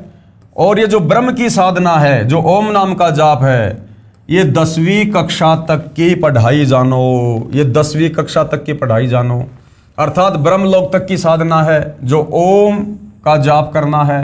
और अक्षर पुरुष की साधना को 14वीं कक्षा की पढ़ाई जानो, अर्थात बीए जानो, बीए। और ये जो तत् है, ये अक्षर पुरुष का मंत्र है, ये तत् मंत्र का जाप है अक्षर पुरुष का। तत् मंत्र को तो सांकेतिक है, वास्तविक मंत्र तो इससे भिन्न है, जो उपदेशी को ही बताया जाता है। और उसके बाद में जो ओम तत् सत में जो सत है, परम अक्षर पुरुष की साधना इंजीनियर या डॉक्टर की पढ़ाई अर्थात साधना जानो, जो सत शब्द से करनी होती है। ये सत मंत्र भी सांकेतिक है, वास्तविक मंत्र भिन्न है, जो उपदेशी को बताया जाता है। इसको सारनाम भी कहते हैं। तो इस प्रकार से कबीर जी के वकील सतगुरु रामपाल जी ने क्लियर कर दिया कि गीता अध्याय 17 श्लोक 23 में जो 3 मंत्र है, ओम तत् सत, जिसमें सबसे पहले ओम मंत्र इस काल का है, दूसरा जो ये तत् मंत्र है ये अक्षर पुरुष का है, और तीसरा जो सत है वो परम अक्षर ब्रह्म कबीर देव की साधना का है। तो ये जो ब्रह्मा विष्णु महेश की जो साधना है, ये तो 5वीं कक्षा तक की पढ़ाई है। यानी शुरुआत में परमात्मा इनके मंत्र देकर इनका जो ऋण हमारे ऊपर चढ़ा हुआ है, हम इस काल के लोक में रह रहे हैं, युगों युगों से खा रहे हैं, पी रहे हैं, हवा ले रहे हैं, सूर्य से प्रकाश ले रहे हैं, धरती से अनाज पैदा करके खा रहे हैं, हमारे बाप का थोड़ी है।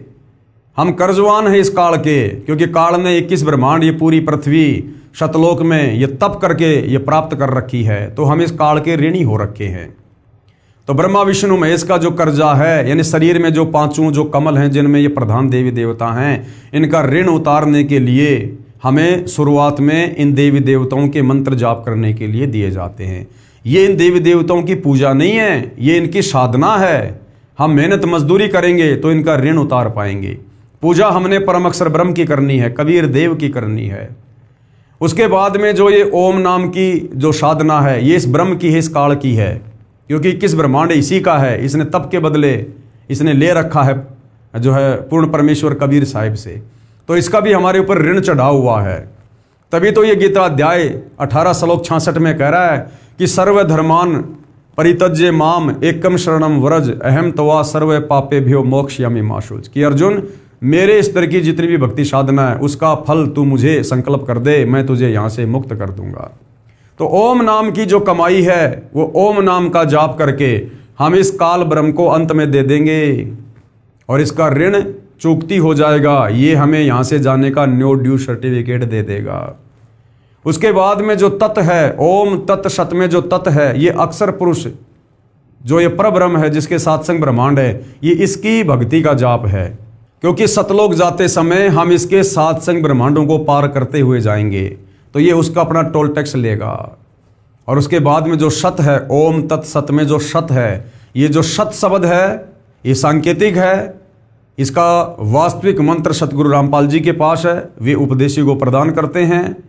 तो जो सत शब्द है उसको सार नाम कहते हैं, और उस सत शब्द की साधना से फिर हमारा सतलोक में पूर्ण वास हो जाता है। तो इस प्रकार से सतगुरु रामपाल जी ने बताया कि सार नाम के मंत्र में यानी परम अक्षर ब्रह्म की साधना में ओम मंत्र साथ में क्यों जाप किया जाता है, क्योंकि जब तक हम इस काल के लोक में रहेंगे, भक्ति साधना करेंगे, तो ओम नाम का जाप करने से इसका कोई ऋण हमारे ऊपर नहीं चढ़ेगा और अंत समय में आसानी से ये हमें यहाँ से बाहर जाने का रास्ता दे देगा। इसलिए अकेले ब्रह्म के नाम ओम से पूर्ण मोक्ष प्राप्त नहीं हो सकता। ओम नाम का जाप ब्रह्म का है, इसकी साधना से ब्रह्म लोक प्राप्त होता है, जिसके विषय में गीता अध्याय 8 श्लोक 16 में कहा है कि ब्रह्म लोक में गए साधक भी पुनर्जन्म को प्राप्त होते हैं, अर्थात जन्म और मरण में है। पुनर्जन्म है तो पूर्ण मोक्ष नहीं हुआ। जो गीता अध्याय 15 श्लोक 4 में कहा है कि परमात्मा के उस परम पद की खोज करनी चाहिए जहां जाने के बाद साधक यानी भगत कभी लौटकर पुनर्जन्म में नहीं आता।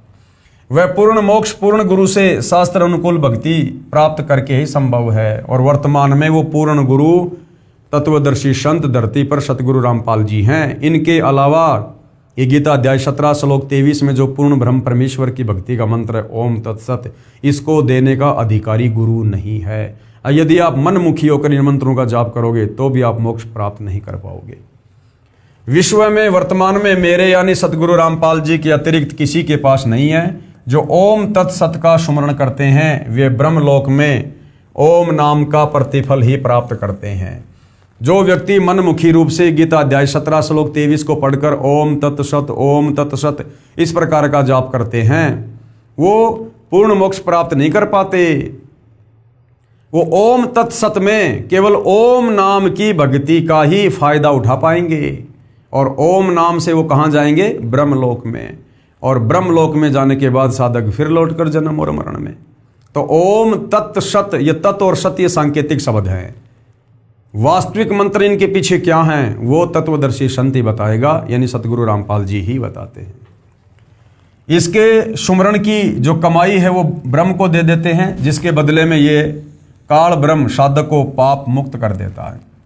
अब जनता की अदालत में जनता अध्यात्म को लेकर रुचि दिखा रही है, क्योंकि कबीर जी के वकील सतगुरु रामपाल जी के द्वारा जनता की अदालत में दूसरी तरफ जो श्री कृष्ण और विष्णु जी के वकील सर्व हिंदू धर्मगुरु खड़े हुए हैं, उन सबके सामने गीता जी से ही प्रमाणित कर रहे हैं। तो जनता की रुचि अध्यात्म को लेकर बढ़ रही है और जनता आगे से आगे आत्म कल्याण की दृष्टि से प्रश्न कर रही है। तो अगला प्रश्न क्या है? प्रश्न नंबर 14, परमात्मा एक है या अनेक है, और किस प्रभु की भक्ति करें? कि अब हमें यह बताओ कि भगवान एक हैं, दो हैं, तीन हैं, चार हैं, क्योंकि गीता जी में तो बहुत सारे भगवान हो गए। गीता अध्याय 15 श्लोक 16 में 2 भगवान हैं, क्षर पुरुष और अक्षर पुरुष। फिर गीता अध्याय 15 श्लोक नंबर 17 में कहा कि इनसे भी उत्तम परमेश्वर तो कोई और ही है, जो तीनों लोकों में प्रवेश करके सबका धरण पोषण करता है, वही वास्तव में अविनाशी है। तो जनता कह रही है कि हमें ये क्लियर करके बताओ कि हमारे धर्मशास्त्रों में भगवान एक हैं या अनेक हैं, और हमने किस भगवान की पूजा करनी चाहिए जिससे हमें परम गति मिले, हमें परम शांति मिले, जन्म मरण हमारा खत्म हो। तो सतगुरु रामपाल जी क्या कह रहे हैं? उत्तर, कुल का मालिक एक है और उसी की भक्ति करो। संत गरीबदास जी ने कहा है, भजन करो उस रब का जो दाता है कुल सब का। यानी उस परमेश्वर का भजन करो जो पूरे संसार का मालिक है, जो कुल का मालिक है, सबका जनक है। संत गरीबदास जी के ग्रंथ से राग आश्वरी शब्द नंबर 66 में बताया है, भजन करो उस रब का जो दाता है कुल सब का। भजन करो उस रब का जो दाता है कुल सब का। बिना भजन भय मिटे न जम का। जम कौन? ये काल, ये ब्रह्म जो हमें यहाँ जन्म मरण में रखता है। कहते हैं उस पूर्ण परमेश्वर के भजन बिना, उसकी भक्ति बिना काल का भय समाप्त नहीं हो सकता। बिना भजन भय मिटे न यम का, समझ बूझ रे भाई। सतगुरु नाम दान जिन दीन्या, या संतों ठहराई। और सतगुरु ने जिनको नाम उपदेश दे दिया और जिन्होंने सतगुरु को समझकर परमेश्वर मानकर मर्यादा में रहकर भक्ति की, उनको फिर परमेश्वर ने सतलोक भेज दिया। कबीर नाम कर्ता का, उस परमेश्वर का क्या नाम है? कबीर। कबीर नाम कर्ता का, कल्प करे दिल देवा। सुमरण करे सुरत से लापे, पावे हरिपद सेवा। आसन बंद पवन पद परचे, नाभि नाम जगावे। त्रिकुटी कमल में पदम झलके, जासे ध्यान लगावे। सब सुख भुगता जीवत मुक्ता, दुखदारी दर दूरी। ज्ञान ध्यान गलतान हरि पद, जो कुरंग कस्तूरी। गज मोती हस्ती के मस्तिक, उन्मुन रहे दीवाना। खाए न पीवे मंगल घूमे, आठ बकत गलताना। यानी उस कबीर परमेश्वर परम अक्षर ब्रह्म की भक्ति मिलने के बाद, उसके बाद में ये जीव आत्मा इतनी मगन हो जाती है, ये इतनी मुस्ताक हो जाती है कि फिर इसे उस परमेश्वर के अलावा, सतलोक के अलावा कुछ भी नहीं सूझता है। ऐसे तत्पद के अधिकारी, पलख अलख से जोरे। तन मन धन सब अर्पण कर ही, नेक न माथा मोरे। बिन ही रसना नाम चलत है, निर्वाणी से नेहा। गरीबदास भोडल में दीपक, छानी नहीं सनेहा। इसका सरलार्थ किया है पूज्य गुरुदेव भगवान ने। सरलार्थ, हे मानव, उस रब यानी परमेश्वर की भक्ति करो जो सबका दाता यानी धारण पोषण करने वाला है। भजन करो उस रब का जो दाता है कुल सबका, जो सबका मालिक है। हे भाई, विचार कर, संतों से ज्ञान समझ। भक्ति के बिना जम यानी काल का भय नहीं मिटेगा। संतों ने ये निष्कर्ष निकाला है कि सतगुरु दीक्षा में नामदान करे तो मोक्ष मिलता है। जिनको सतगुरु ने नामदान दिया है उनका मोक्ष हुआ है। उस कर्ता यानी सबकी उत्पत्ति करने वाले परमेश्वर का नाम सत कबीर है। वह दिल देवा यानी हृदय में निवास करने वाला परमेश्वर है, जिसके विषय में गीता अध्याय 18 श्लोक 61 में कहा है कि परमात्मा सब प्राणियों को उनके कर्मों के अनुसार भ्रमण करवाता है, कभी मनुष्य योनि में, कभी लक 84 योनियों में, जो सबके हृदय में निवास करता है। गीता अध्याय 18 श्लोक 62 में कहा है कि हे भारत, तू सर्व भाव से उस परमेश्वर की शरण में जा। उस परमात्मा की कृपा से ही तू परम शांति को तथा सनातन परम धाम को प्राप्त होगा। वह परमेश्वर अपने भगत से दिल से प्यार करता है, उसकी कल्पना करो। सतगुरु द्वारा दिए नाम का सुमरण सुरति यानी ध्यान पूर्वक करो, यानी संसार से ध्यान हटाकर, मगन होकर, लगन लगाकर तब उस परमात्मा के परम पद यानी सतलोक स्थान को प्राप्त करेगा। नाभि तथा त्रिकुटी आदि सब कमलों को खोलने वाले मंत्रों का जाप भी सतगुरु देता है। उनका जाप करके कमलों को खोलो, इससे इस संसार के सब सुख मिलेंगे और मार्ग भी मिलेगा आगे जाने का। सतलोक जाते समय कोई बाधा नहीं आएगी, सब दुख तथा दारिद्र निर्धनता समाप्त हो जाएंगे। सुमरण में ध्यान ऐसे लगाओ जैसे कुरंग यानी जो मृग होता है, मृग कस्तूरी को ढूंढने में ध्यान लगाता है, उसके लिए वो तड़फ जाता है, एक पल भी उसकी गंध बिना नहीं रह सकता। जैसे हाथी के मस्तिष्क के ऊपर की खाल में मोती बन जाता है, जिसके प्रभाव से हाथी मस्त रहता है, उसी में ध्यान रखता है। यानी सारनाम मिलने के बाद भगत की रुचि संसार में नहीं बननी चाहिए, किसी राजनीति में या झूठा भाईचारा निभाने में, लोगों के पास ज़्यादा उठने बैठने में, ज़बरदस्ती रिश्तेदारियां निभाने में, फालतू की बातों में, काम धंधे को आगे से आगे बढ़ाने में। ये भगत की रुचि नहीं होनी चाहिए यदि वास्तव में उसे परमात्मा चाहिए तो। जो तत्पद उस खास अमर स्थान के अधिकारी हैं वे ऐसे साधना करते हैं, परमात्मा से दोस्ती करते हैं और तन मन धन समर्पित कर देते हैं। नेक न माथा मोर है, यानी कभी भी तन मन धन देने से आनाकानी नहीं करते। उन भक्तों का नाम बिना यानी रसना यानी जीव के श्वास द्वारा चलता है। संत गरीबदास जी ने कहा है कि उनकी भक्ति का प्रभाव छुपा नहीं रहता। जैसे दीपक को मोमी कागज यानी पॉलीथीन से छुपाया जाए तो उसके जो प्रकाश की जो वो झलक है वो अवश्य दिखाई देती है। यानी जिस भगत को सच्चा नाम सार नाम मिल जाता है और जो भगत जो मर्यादा है गुरुदेव की नाम जाप के साथ में, किस प्रकार सुरती लगाकर ध्यान लगाकर मगन होकर संसार से पीछे हटकर उसका जाप करना होता है मोक्ष प्राप्ति के लिए, उसके बाद कहते हैं उस भगत की अलग ही पहचान हो जाती है। उस भगत के लक्षण, उसके गुण, उसका आचार विचार व्यवहार, उसका बोलचाल उठना बैठना, वो सब कुछ अलग से दिखाई देगा कि वास्तव में इसके अंदर भक्ति प्रवेश हो रही है। राग बिलावल शब्द नंबर 17। तत् कहन को राम है दूजा नहीं देवा, ब्रह्मा विष्णु महेश से जाकी करते हैं सेवा। तत् कहन को राम है, वास्तव में परमात्मा कहने को तो कबीर भगवान है, जिसकी ब्रह्मा विष्णु महेश जैसे भी भक्ति साधना करते हैं। तत् कहन को राम है दूजा नहीं देवा, ब्रह्मा विष्णु महेश से जाकी करते हैं सेवा।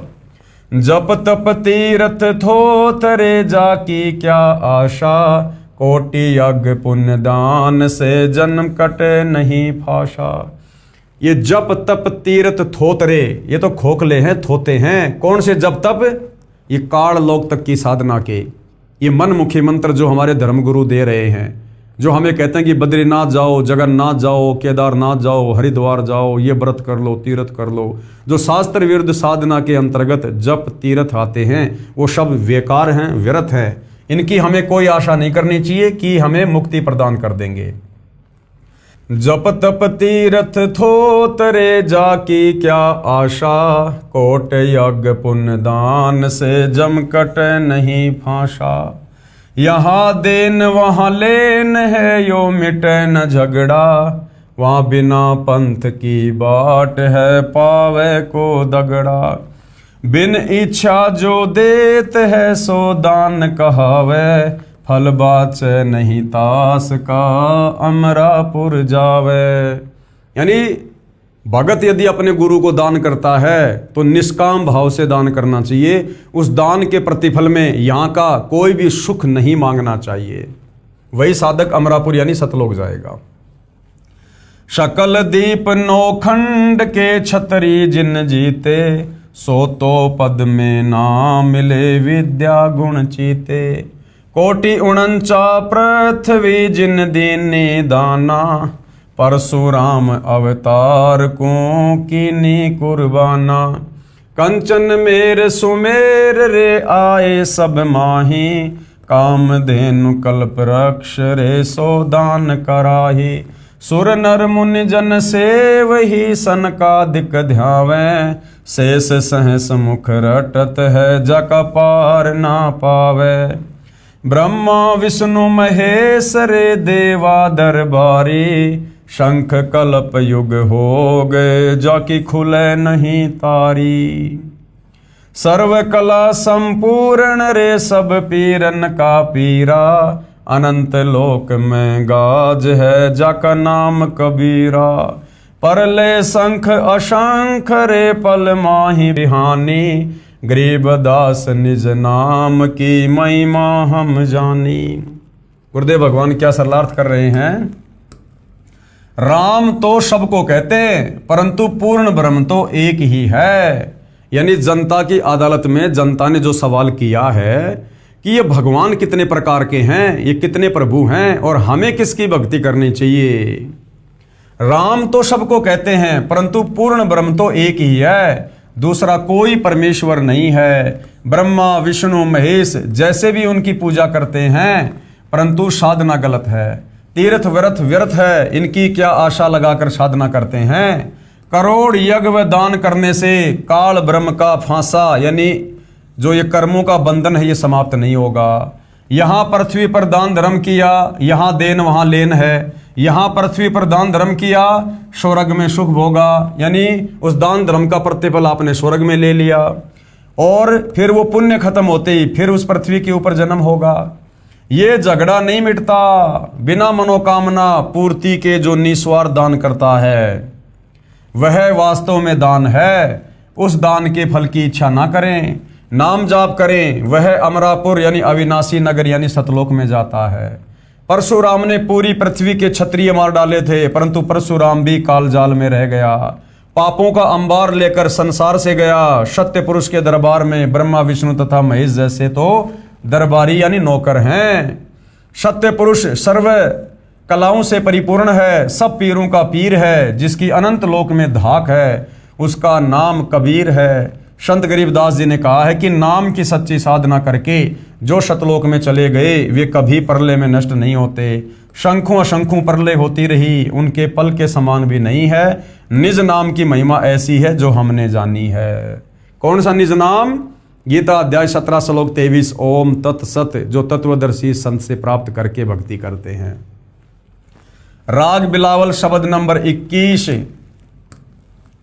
अविगत राम कबीर है चकवे अविनाशी, ब्रह्मा विष्णु वजीर है शिव करत खवासी।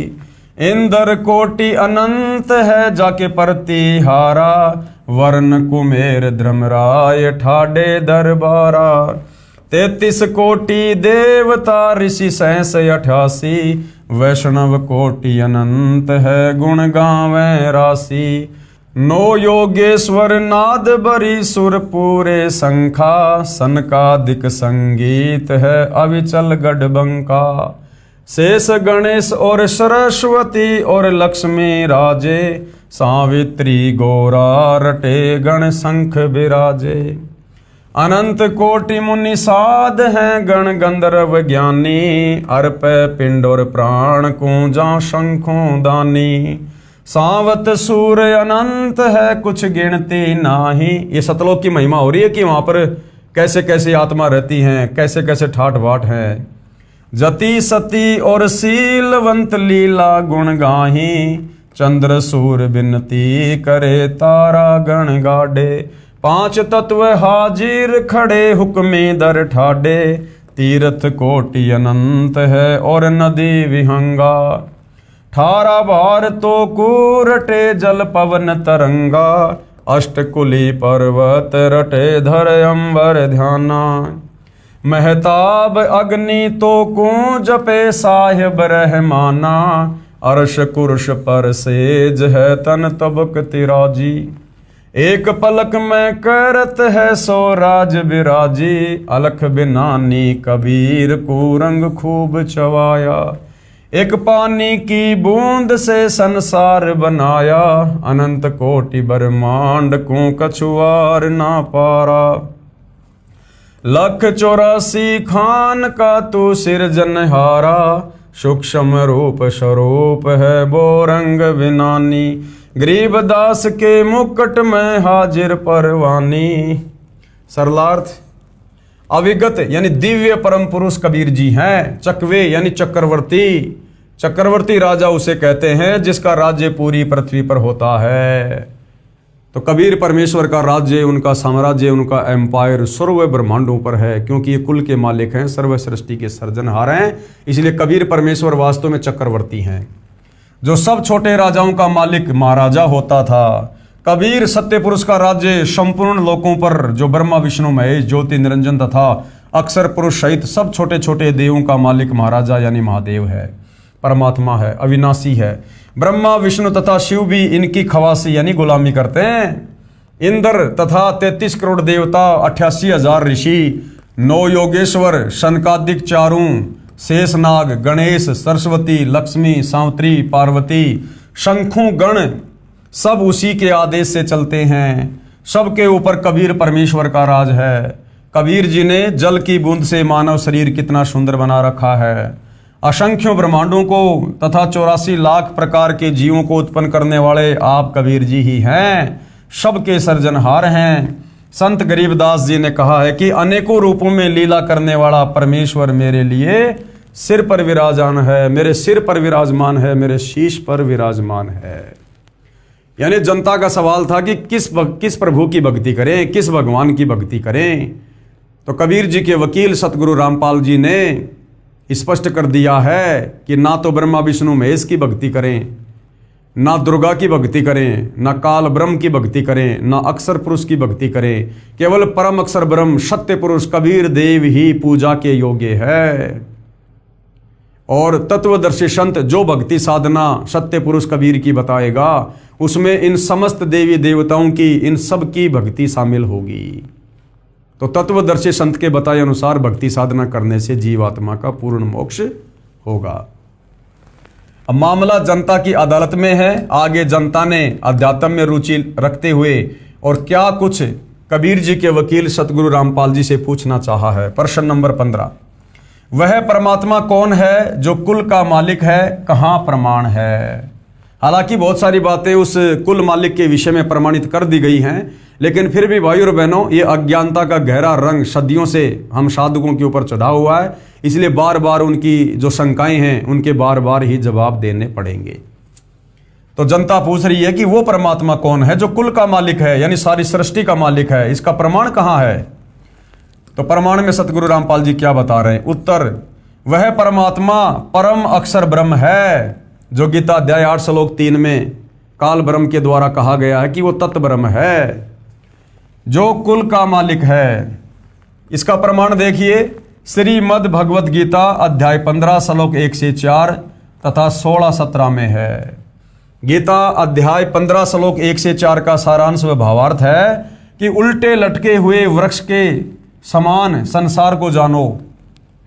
जैसे वृक्ष की जड़ें तो ऊपर हैं, नीचे तीनों गुण रूपी शाखाएं जानो, ब्रह्मा विष्णु महेश। गीता अध्याय 15 श्लोक 1 में यह भी स्पष्ट किया है कि तत्वदर्शी संत की क्या पहचान है। क्या पहचान है। तत्वदर्शी संत वो है जो संसार रूपी वृक्ष के सर्वांग यानी सभी भाग भिन्न भिन्न बताए। तो सतगुरु रामपाल जी ने संसार रूपी वृक्ष का पेड़ दिखाकर, चित्र दिखाकर पहले क्लियर कर दिया है कि ये जो उल्टा लटका हुआ संसार रूपी वृक्ष है, इसकी जड़ तो है पूर्ण परमात्मा कबीर साहिब, जो सर्व सृष्टि के मालिक हैं। पेड़ का जो तना है वो है अक्षर पुरुष, सात संग ब्रह्मांड का स्वामी। उस तने से जो एक मोटी डार निकल रही है वो है ये काल ब्रह्म, क्षर पुरुष, 21 ब्रह्मांड का स्वामी। और उस एक मोटी डार से जो 3 टहनियां निकल रही हैं, 3 शाखाएं हैं, वो हैं ब्रह्मा विष्णु महेश। और उन टहनियों के जो ये पत्ते हैं वो हैं पात रूप संसार, आप और हम सब जीव।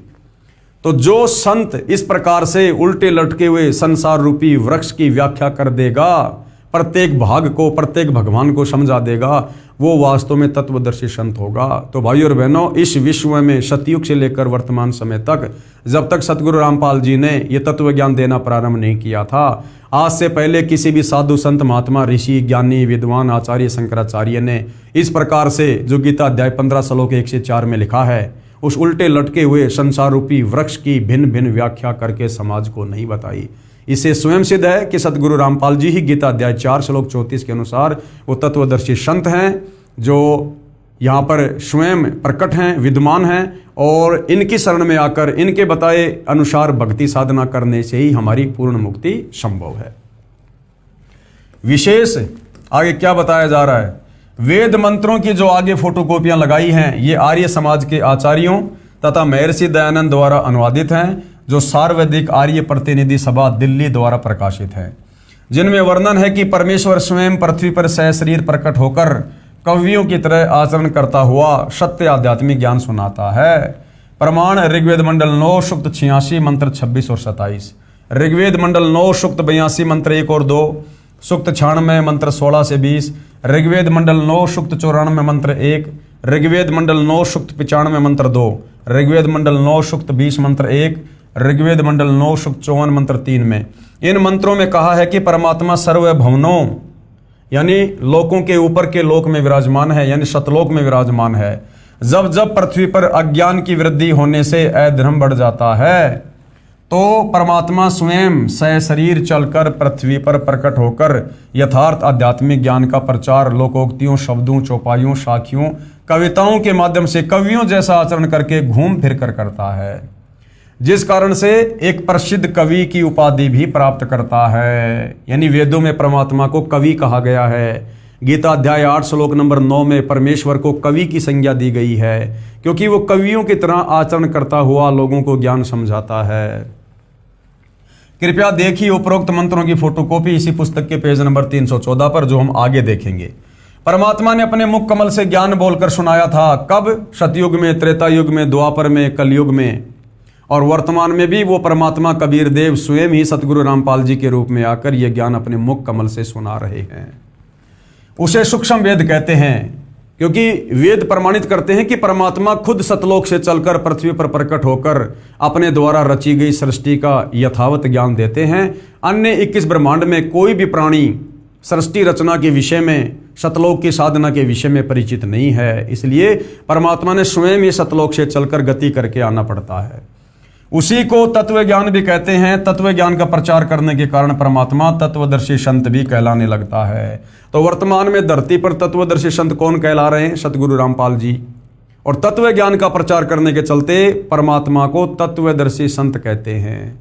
तो भाई और बहनों, सतगुरु रामपाल जी स्वयं पूर्ण ब्रह्म परमात्मा है, परमेश्वर हैं। इस उलझे हुए, सदियों से उलझे हुए इस आध्यात्मिक ज्ञान को उस परमेश्वर के अलावा तत्वदर्शी संत की भूमिका करके दूसरा कोई सुलझा नहीं सकता है, क्योंकि 21 ब्रह्मांड में यह तत्व ज्ञान इस काल ब्रह्म को भी नहीं है, तो फिर काल के अधीन इन साधु संत महात्मा देवी देवताओं को कहाँ से हो जाएगा। इसलिए भाई और बहनों, इस काल के 21 ब्रह्मांड में परमात्मा सतलोक से चलकर स्वयं ही एक तत्वदर्शी संत की भूमिका करके इस ज्ञान का प्रचार करते हैं। तत्व ज्ञान का प्रचार करने के कारण परमात्मा तत्वदर्शी संत भी कहलाने लगता है। उस तत्वदर्शी संत रूप में प्रकट परमात्मा ने संसार रूपी वृक्ष के सर्वांग इस प्रकार बताए हैं। यानी 650 साल पहले जब कबीर परमेश्वर जी आए थे, उन्होंने अपनी साधारण भाषा में किस प्रकार से हमें यही सृष्टि रचना का ज्ञान समझाया था, जिसका ये प्रमाण समर्थन आज हमारे सर्वधर्म ग्रंथ भी कर रहे हैं। कबीर अक्सर पुरुष एक पेड़ है, यानी जो संसार रूपी उल्टा लटका हुआ वृक्ष है, उसका जो बाहर का जो तना है, जो बाहरी हिस्सा है, मोटा तना जिसको पेड़ कहते हैं, वो अक्सर पुरुष है, सातसंग ब्रह्मांड का स्वामी है। क्योंकि जड़ें तो गुप्त रहती हैं, जड़ें तो जमीन के अंदर रहती हैं, उनको तो खोद कर ही देखा जा सकता है। इसी प्रकार जो कबीर परमात्मा है वो गुप्त है, संसार रूपी वृक्ष की जड़ है, उसकी साधना यहाँ किसी के पास नहीं है, केवल तत्वदर्शी संत से उपदेश लेकर ही उसके दर्शन किए जा सकते हैं। तो संसार रूपी वृक्ष जो उल्टा लटका हुआ है, यानी संसार की रचना ये किस प्रकार से है? उल्टा लटका हुआ संसार रूपी वृक्ष है। ऊपर को जड़, यानी ऊपर को जड़ यानी ऊपर के चारों अजर अविनाशी लोक, सतलोक, अगमलोक, अलखलोक और अनामी लोक, ये है जड़ संसार रूपी पेड़ की। ये चारों जो ये लोक हैं ये अजरो अमर हैं, अविनाशी हैं, ये नष्ट नहीं होते। जिस प्रकार पेड़ की जो जड़ होती हैं वो स्थिर होती हैं, डगमग नहीं होती, वो पेड़ भले हिल जाए लेकिन जड़ें बिल्कुल स्थिर रहती हैं। इसी प्रकार ऊपर के चारों लोक स्थिर हैं, वो कभी भी प्रलय में नहीं आते हैं, वो कभी भी नष्ट नहीं आते, वो अविनाशी हैं। तो अक्सर पुरुष एक पेड़ है, जड़ से बाहर जो पेड़ है, मोटा जो तना है, वो फिर क्या है? यानी सतलोक से नीचे फिर सृष्टि में क्या है? अक्सर पुरुष के सातसंग ब्रह्मांड है, सतलोक से नीचे। तो अक्सर पुरुष एक वृक्ष है, और क्षर पुरुष वा की डार, ये जो क्षर पुरुष है, काल, ज्योति निरंजन, ये अक्षर पुरुष के नीचे इसके लोक हैं। यानी उस पेड़ के उस तने से जो एक और मोटी डार निकलती है वो है काल के 21 ब्रह्मांड, क्योंकि अक्षर पुरुष के लोक से नीचे फिर काल के 21 ब्रह्मांड हैं। और काल के 21 ब्रह्मांड से नीचे यानी उस पेड़ की जो टहनी है, टहनी के जो 3 शाखाएं होती हैं वो हैं ब्रह्मा विष्णु महेश। यानी काल से नीचे फिर ब्रह्मा विष्णु महेश हैं, और ब्रह्मा विष्णु महेश से नीचे जो पात रूप संसार है, जो पत्ते हैं उस पेड़ के, वो आप और हम संसार के सभी जीव हैं। तो इस प्रकार से ये संसार रूपी उल्टा लटका हुआ वृक्ष है, जिसकी व्याख्या कबीर परमेश्वर ने अपनी साधारण भाषा में आज से 650 साल पहले कबीर वाणी के माध्यम से की थी। अक्षर पुरुष एक पेड़ है, क्षर पुरुष वा की डार, और तीनों देवा शाखा है, पात रूप संसार। यानी सबसे ऊपर है कबीर भगवान, उससे नीचे है फिर अक्षर पुरुष के सात्संग ब्रह्मांड, उससे नीचे है काल के 21 ब्रह्मांड, उससे नीचे है ब्रह्मा विष्णु महेश के लोक, और फिर नीचे हम सभी प्राणी। इस प्रकार से ये संसार की रचना है। क्या बताया गया है? भावार्थ, वृक्ष का जो हिस्सा जो पृथ्वी से बाहर दिखाई देता है उसको कहते हैं तना। जैसे संसार रूपी वृक्ष का जो तना है वो तो अक्षर पुरुष है, और उस तने से मोटी डार निकलती है वो क्षर पुरुष जानो, यानी काल जानो, और डार के मानो 3 शाखाएं निकलती हों, उनको तीनों देवता रजगुण ब्रह्मा जी, सतगुण विष्णु जी तथा तमगुण शंकर जानो, तथा इन शाखाओं पर टहनियों व इन पत्तों को संसार जानो। इस प्रकार संसार रूपी वृक्ष के उपरोक्त भाग जो पृथ्वी से बाहर दिखाई देते हैं, मूल जड़ें जमीन के अंदर हैं, जिनसे वृक्ष के सर्वांगों का पोषण होता है। गीता अध्याय 15 श्लोक 16-17 में 3 पुरुष कहे हैं। यानी जनता ने जो सवाल किया था कि प्रभु कितने हैं, भगवान कितने हैं, और हमने किस भगवान की पूजा करनी चाहिए, तो कबीर जी के वकील सतगुरु रामपाल जी समझा रहे हैं कि गीता अध्याय 15 श्लोक 16 और 17 में 3 पुरुष यानी 3 भगवान कहे हैं। श्लोक 16 में 2 भगवान कहे हैं, 2 पुरुष हैं। एक तो क्षर पुरुष ये काल, दूसरा अक्षर पुरुष ये परब्रह्म जिसके सात्संग ब्रह्मांड है। दोनों की स्थिति ऊपर बता दी कि दोनों नाशवान हैं, इनके लोकों में रहने वाले जीव भी नाशवान हैं, इनके लोक भी नाशवान हैं। गीता अध्याय 15 श्लोक 16 में भी कहा है कि क्षर पुरुष तथा अक्षर पुरुष दोनों नाशवान हैं, यानी इनके जन्म और मृत्यु होती हैं। इनके अंतर्गत जितने भी प्राणी हैं वे भी नाशवान हैं, परंतु आत्मा तो किसी की भी नहीं मरती। गीता अध्याय 15 श्लोक 17 में कहा कि उत्तम पुरुष अर्थात पुरुषोत्तम तो क्षर पुरुष और अक्षर पुरुष से भिन्न है, लेकिन जो उत्तम पुरुष है, सर्वश्रेष्ठ परमात्मा है, गीता अध्याय 15 श्लोक 17 में फिर क्या कहा गया कि उत्तम पुरुष तु अन्य परमात्मा इति उदाहरते, यानी वास्तव में पुरुषोत्तम भगवानों का भगवान तो ये क्षर पुरुष और अक्षर पुरुष से भिन्न है, जो तीनों लोकों में प्रवेश करके सबका धारण पोषण करता है, वास्तव में अविनाशी है। तो उसकी पूजा करनी चाहिए, उसकी भक्ति करनी चाहिए, परंतु आत्मा तो किसी की भी नहीं मरती। गीता अध्याय 15 श्लोक 17 में कहा है कि उत्तम पुरुष अर्थात पुरुषोत्तम तो क्षर पुरुष यानी काल और अक्षर पुरुष यानी पर ब्रह्म से भिन्न है, जिसको परमात्मा कहा गया है। इसी प्रभु की जानकारी गीता अध्याय 8 श्लोक 3 में है, जिसको परम अक्षर ब्रह्म कहा है। गीता अध्याय 15 श्लोक 17 में इसी का वर्णन है। यही प्रभु तीनों लोकों में प्रवेश करके सबका धारण पोषण करता है। यह वास्तव में अविनाशी परमेश्वर है। मूल यानी जड़ से ही वृक्ष की परवरिश होती है। तो संसार रूपी वृक्ष की जो जड़ है, जो मूल है, वो कबीर भगवान है, परम अक्षर ब्रह्म है। इसलिए सबका धारण पोषण करने वाला परम अक्षर ब्रह्म है, यानी वो कबीर भगवान है। जैसे पहले गीता अध्याय 15 श्लोक 1 से 4 में बताया है कि ऊपर को जड़ यानी मूल वाला और नीचे को शाखा वाला संसार रूपी वृक्ष है। जड़ से ही वृक्ष का धारण पोषण होता है, यानी जड़ से ही वृक्ष को खुराक मिलती है। इसी प्रकार कबीर भगवान से ही सर्व लोकों को, सर्व ब्रह्मांडों को, सातसंग ब्रह्मांडों को, 21 ब्रह्मांडों को, जितने भी प्राणी हैं सबको पोषण मिलता है, धारण पोषण होता है। इसलिए परम अक्षर ब्रह्म जो संसार रूपी वृक्ष की जड़ यानी मूल है, यही सर्व पुरुषों यानी सभी भगवानों का पालनहार, इनका विस्तार रचना करने वाला सर्जनहार है। यही कुल का मालिक है। यह वही है जो काशी शहर भारत में जुलाहा था, कबीर नाम से जाना जाता है। और ये वही है, ये वही कबीर है, वही जुलाहा है जो वर्तमान कलयुग की पिछली पीढ़ी में, इस भक्ति युग में 8 सितंबर 1951 से गांव धनाना, जिला सोनीपत, हरियाणा में प्रकट होकर सन 1994 से अपने तत्व ज्ञान का प्रचार प्रसार कर रहे हैं, अर्थात सतगुरु रामपाल जी।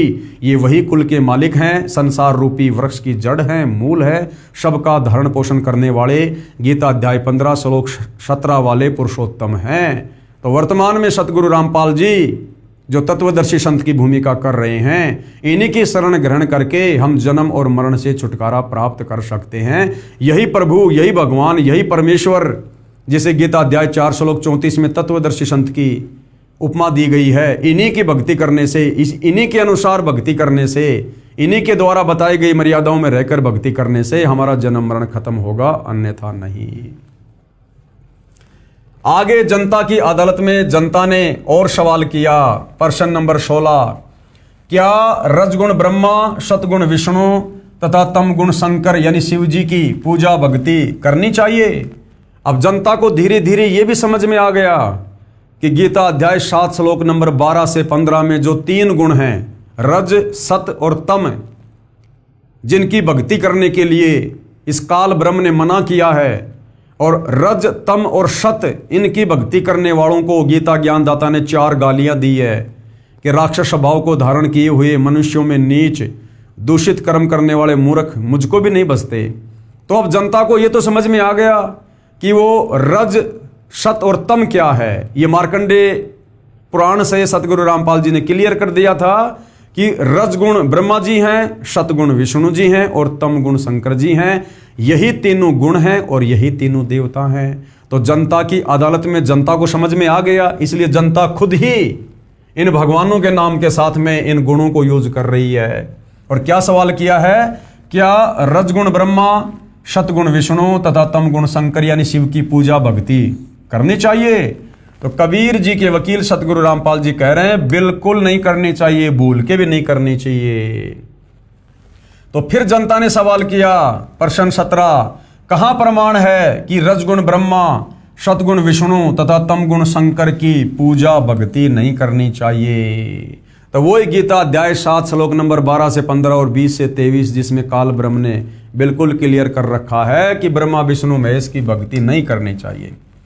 उत्तर, श्रीमद् भगवत गीता अध्याय 7 श्लोक 12 से 15, 20 से 23 तथा गीता अध्याय 9 श्लोक 23-24, गीता अध्याय 7 श्लोक 12 से 15 में प्रमाण है कि जो व्यक्ति यानी जो भगत रजगुण ब्रह्मा, सतगुण विष्णु तथा तम गुण शिव की भक्ति करते हैं, वे राक्षस स्वभाव को धारण किए हुए मनुष्यों में नीच, दूषित कर्म करने वाले मूर्ख मुझे भी नहीं बसते।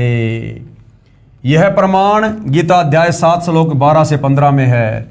फिर गीता अध्याय 7 के श्लोक 20 और 23 तथा गीता अध्याय 9 श्लोक 23-24 में यही कहा है, और क्षर पुरुष, अक्षर पुरुष तथा परम अक्षर पुरुष, जिनका गीता अध्याय 15 श्लोक 16-17 में जिक्र है इन तीनों भगवानों का, और क्षर पुरुष, अक्षर पुरुष तथा परम अक्षर पुरुष गीता अध्याय 15 श्लोक 16-17 में जिनका वर्णन है, इनको छोड़कर श्री ब्रह्मा, श्री विष्णु तथा श्री शिव जी अन्य देवताओं में गिने जाते हैं। इन दोनों अध्यायों गीता अध्याय 7 तथा अध्याय 9 में ऊपर लिखे श्लोकों में गीता ज्ञानदाता ने कहा है कि जो साधक जिस भी मकसद को लेकर अन्य देवताओं को भजते हैं, यानी ब्रह्मा विष्णु महेश को भजते हैं, ब्रह्मा विष्णु महेश की पूजा करते हैं, वे भगवान समझकर भजते हैं, अज्ञानता में ब्रह्मा विष्णु महेश को भगवान मानकर भजते हैं, उन देवताओं को मैंने कुछ शक्ति प्रदान कर रखी है। कौन कहता है? ये काल ब्रह्म कह रहा है। और देवताओं के भजने वालों को मेरे द्वारा किए विधान के अनुसार कुछ लाभ मिलता है। यानी ब्रह्मा विष्णु महेश भी यदि उन भक्तों को थोड़ा बहुत कुछ लाभ देते हैं तो काल कह रहा है कि वो भी मेरे द्वारा विधान बनाया गया है। इससे अच्छा यदि वो सीधे मुझ ब्रह्म की भक्ति कर लें तो मैं ब्रह्मा विष्णु महेश से ज्यादा लाभ दे सकता हूं। परंतु उन देवताओं की पूजा करने वाले अल्प बुद्धि वालों का वह फल नाशवान है। यानी मंद बुद्धि कहा है ब्रह्मा विष्णु महेश की भक्ति करने वालों को। देवताओं को पूजने वाले देवताओं के लोक में जाते हैं, यानी ब्रह्मा विष्णु महेश की पूजा करने वाले ब्रह्मा विष्णु महेश के लोक में चले जाएंगे, वहां उनके नौकर बन जाएंगे, उनके गण बन जाएंगे, अपना पुण्य भोग कर फिर वापस जन्म मरण में आएंगे। और मेरे पुजारी मुझे प्राप्त होते हैं, यानी मुझ काल ब्रह्म की भक्ति करने वाले मेरे ब्रह्मलोक में आ जाते हैं। तीनों देवताओं की यानी ब्रह्मा विष्णु महेश की पूजा करने वाले कैसे कर्म करते हैं, प्रमाण के लिए पेश है कुछ उदाहरण। यानी गीता ज्ञानदाता काल ब्रह्म ने ब्रह्मा विष्णु महेश की साधना करने वालों को 4 गालियां क्यों दी हैं, इस बात का उदाहरण दिया जा रहा है कि ब्रह्मा विष्णु महेश की भक्ति करने वालों को कभी भी सद्बुद्धि नहीं आ सकती, कभी भी वो पाप कर्म करने से पीछे नहीं हट सकते, वो कभी भी कोई भी निष्ठापूर्ण कार्य काल प्रेरणा से कर सकते हैं, उनकी कोई मर्यादा कोई स्टैंड नहीं होता है। विचार करें, क्या बता रहे हैं गुरुदेव, विचार करें। रावण ने भगवान शिव जी को मृत्युंजय अजरो अमर सर्वेश्वर मानकर भक्ति की। जिन ब्रह्मा विष्णु महेश की भक्ति करने के लिए गीता जी मना कर रही है, रावण ने शंकर जी को यानी तमोगुणी शंकर को भगवान मानकर सर्वेश्वर महेश्वर अजरो अमर मानकर, जो लोग कहते हैं कि रावण बहुत बड़ा पंडित था, ज्ञानी था, 4 वेदों का ज्ञाता था, तो ये देख लो रावण को कितना ज्ञान था। अगर रावण को वेदों का ज्ञान होता तो रावण कभी भी शंकर जी को अजरो अमर मृत्युंजय मानकर भक्ति नहीं करता। वो गीता अध्याय 4 श्लोक 34 में वर्णित तत्वदर्शी संत की खोज करके, फिर गीता अध्याय 17 श्लोक 23 में वर्णित पूर्ण ब्रह्म परमेश्वर का 3 मंत्र का जाप करता। लेकिन शंकर की भक्ति करने के चलते, जो शंकर नाशवान है, जिस शंकर की भक्ति करने के लिए गीता ज्ञानदाता गीता अध्याय 7 श्लोक 12 से 15 में मना कर रहा है, रावण ने उसकी भक्ति की और उसकी भक्ति करने के चलते अंत में रावण की दुर्गति हुई और कुत्ते वाली मौत हुई। विचार करें, रावण ने भगवान शिव जी को मृत्युंजय अजरो अमर सर्वेश्वर मानकर भक्ति की, 10 बार सिर काटकर समर्पित कर दिया, जिसके बदले में युद्ध के समय 10 शीश रावण को प्राप्त हुए। यानी ये तीनों देवता जैसा जीव का ये कर्म होता है, ये उतना ही उसको वापस दे देते हैं, अपनी तरफ से 1 टका भी नहीं दे सकते, 1% भी। तो रावण ने भगवान शंकर को सर्वेश्वर महेश्वर मानकर 10 बार अपने शीश उनके चरणों में समर्पित कर दिए थे काटकर। और जब युद्ध का समय आया तो भगवान शंकर ने रावण को 10 शीश वापस दे दिए, लेकिन मुक्ति नहीं दे पाया, सद्बुद्धि नहीं दे पाया। 10 बार सिर काटकर समर्पित कर दिया, जिसके बदले में युद्ध के समय 10 शीश रावण को प्राप्त हुए, परंतु मुक्ति नहीं हुई और राक्षस कहलाया। यानी शंकर की भक्ति करने वाला जो साधक। और गुरुदेव ने बताया कि रावण जैसी भगवान शंकर की भक्ति आज वर्तमान में भी कोई व्यक्ति नहीं कर सकता। रावण ने 10 बार शीश काट के चढ़ा दिया, आज कोई उंगली का नाखून उतार कर भी शंकर जी के चरणों में नहीं चढ़ा पाएगा। उस रावण की भी मुक्ति नहीं हुई, दुर्गति हुई, तो वर्तमान शंकर के साधकों का क्या हाल होगा। और अंत में राक्षस कहलाया वो। ये दोष रावण के गुरुदेव का है, जिस नादान नीम हकीम ने वेदों को ठीक से ना समझकर अपनी सोच से तमोगुण युक्त भगवान शिव को ही पूर्ण परमात्मा बताया, तथा भोली भाली आत्मा रावण ने झूठे गुरुदेव पर विश्वास करके जीवन व अपने कुल का नाश किया। और यही गलती भाई और बहनों वर्तमान में आप और हम कर रहे थे। जिस प्रकार रावण के उस नीम हकीम गुरु ने रावण को केवल यही बताया कि भगवान शंकर ही सर्वेश्वर है, महेश्वर है, अजरो अमर है, ये देवों के देव महादेव है, यही सृष्टि गोरसते हैं, यही संहार करते हैं, इन्हीं की भक्ति से मुक्ति होती है। और रावण दृढ़ होकर अपने गुरुदेव की बात पर विश्वास करके लग गया। ये स्थिति भाई और बहनों सदियों से यहाँ चलती आ रही है। आप और हमें हमारे इन नीम हकीम तत्व ज्ञानहीन आचार्य शंकराचार्य धर्म गुरुओं ने यही बताया कि ब्रह्मा विष्णु महेश अजरो अमर हैं, सर्वेश्वर हैं, महेश्वर हैं, इनके कोई माता पिता नहीं हैं, इनकी भक्ति करने से मुक्ति हो जाती है। और हमारे पूर्वज और हम दृढ़ होकर भक्ति पर लगे और अंत में भाई और बहनों दुर्गति के अलावा कुछ भी हाथ नहीं लगा। ये तो अच्छा हुआ कि परमेश्वर ने स्वयं आकर सतगुरु रामपाल जी के रूप में आप और हमें ये तत्व ज्ञान दे दिया, सृष्टि रचना समझा दी, सर्व धर्मशास्त्रों का निचोड़ निकाल के दे दिया, हमें भक्ति का दाना दाना समझ में आ गया और हम उस परम अक्षर ब्रह्म की भक्ति में लग गए। अन्यथा आप और हमारी भी रावण की तरह दुर्गति होती, दुर्गति। तो ये दोष बताया उन नकली गुरुओं का जो गांव गांव में बैठे हैं, जनता को शास्त्र विरुद्ध साधना देकर भक्ति करके ठग रहे हैं। दूसरा उदाहरण दिया एक भस्मागिरी नाम का साधक था, एक भस्मागिरी नाम का साधक था, जिसने शिवजी यानी तमोगुण शंकर को ही इष्ट मानकर शीर्षासन, ऊपर को पैर नीचे को शीश करके 12 वर्ष तक साधना की, भगवान शिव को वचनबद्ध करके और भस्म कंडा ले लिया। भस्मागिरी नाम का भगत और भगवान शंकर के घर के आगे शीर्षासन करके, नीचे को सिर ऊपर को पैर करके 12 साल तक भक्ति साधना कर रहा है।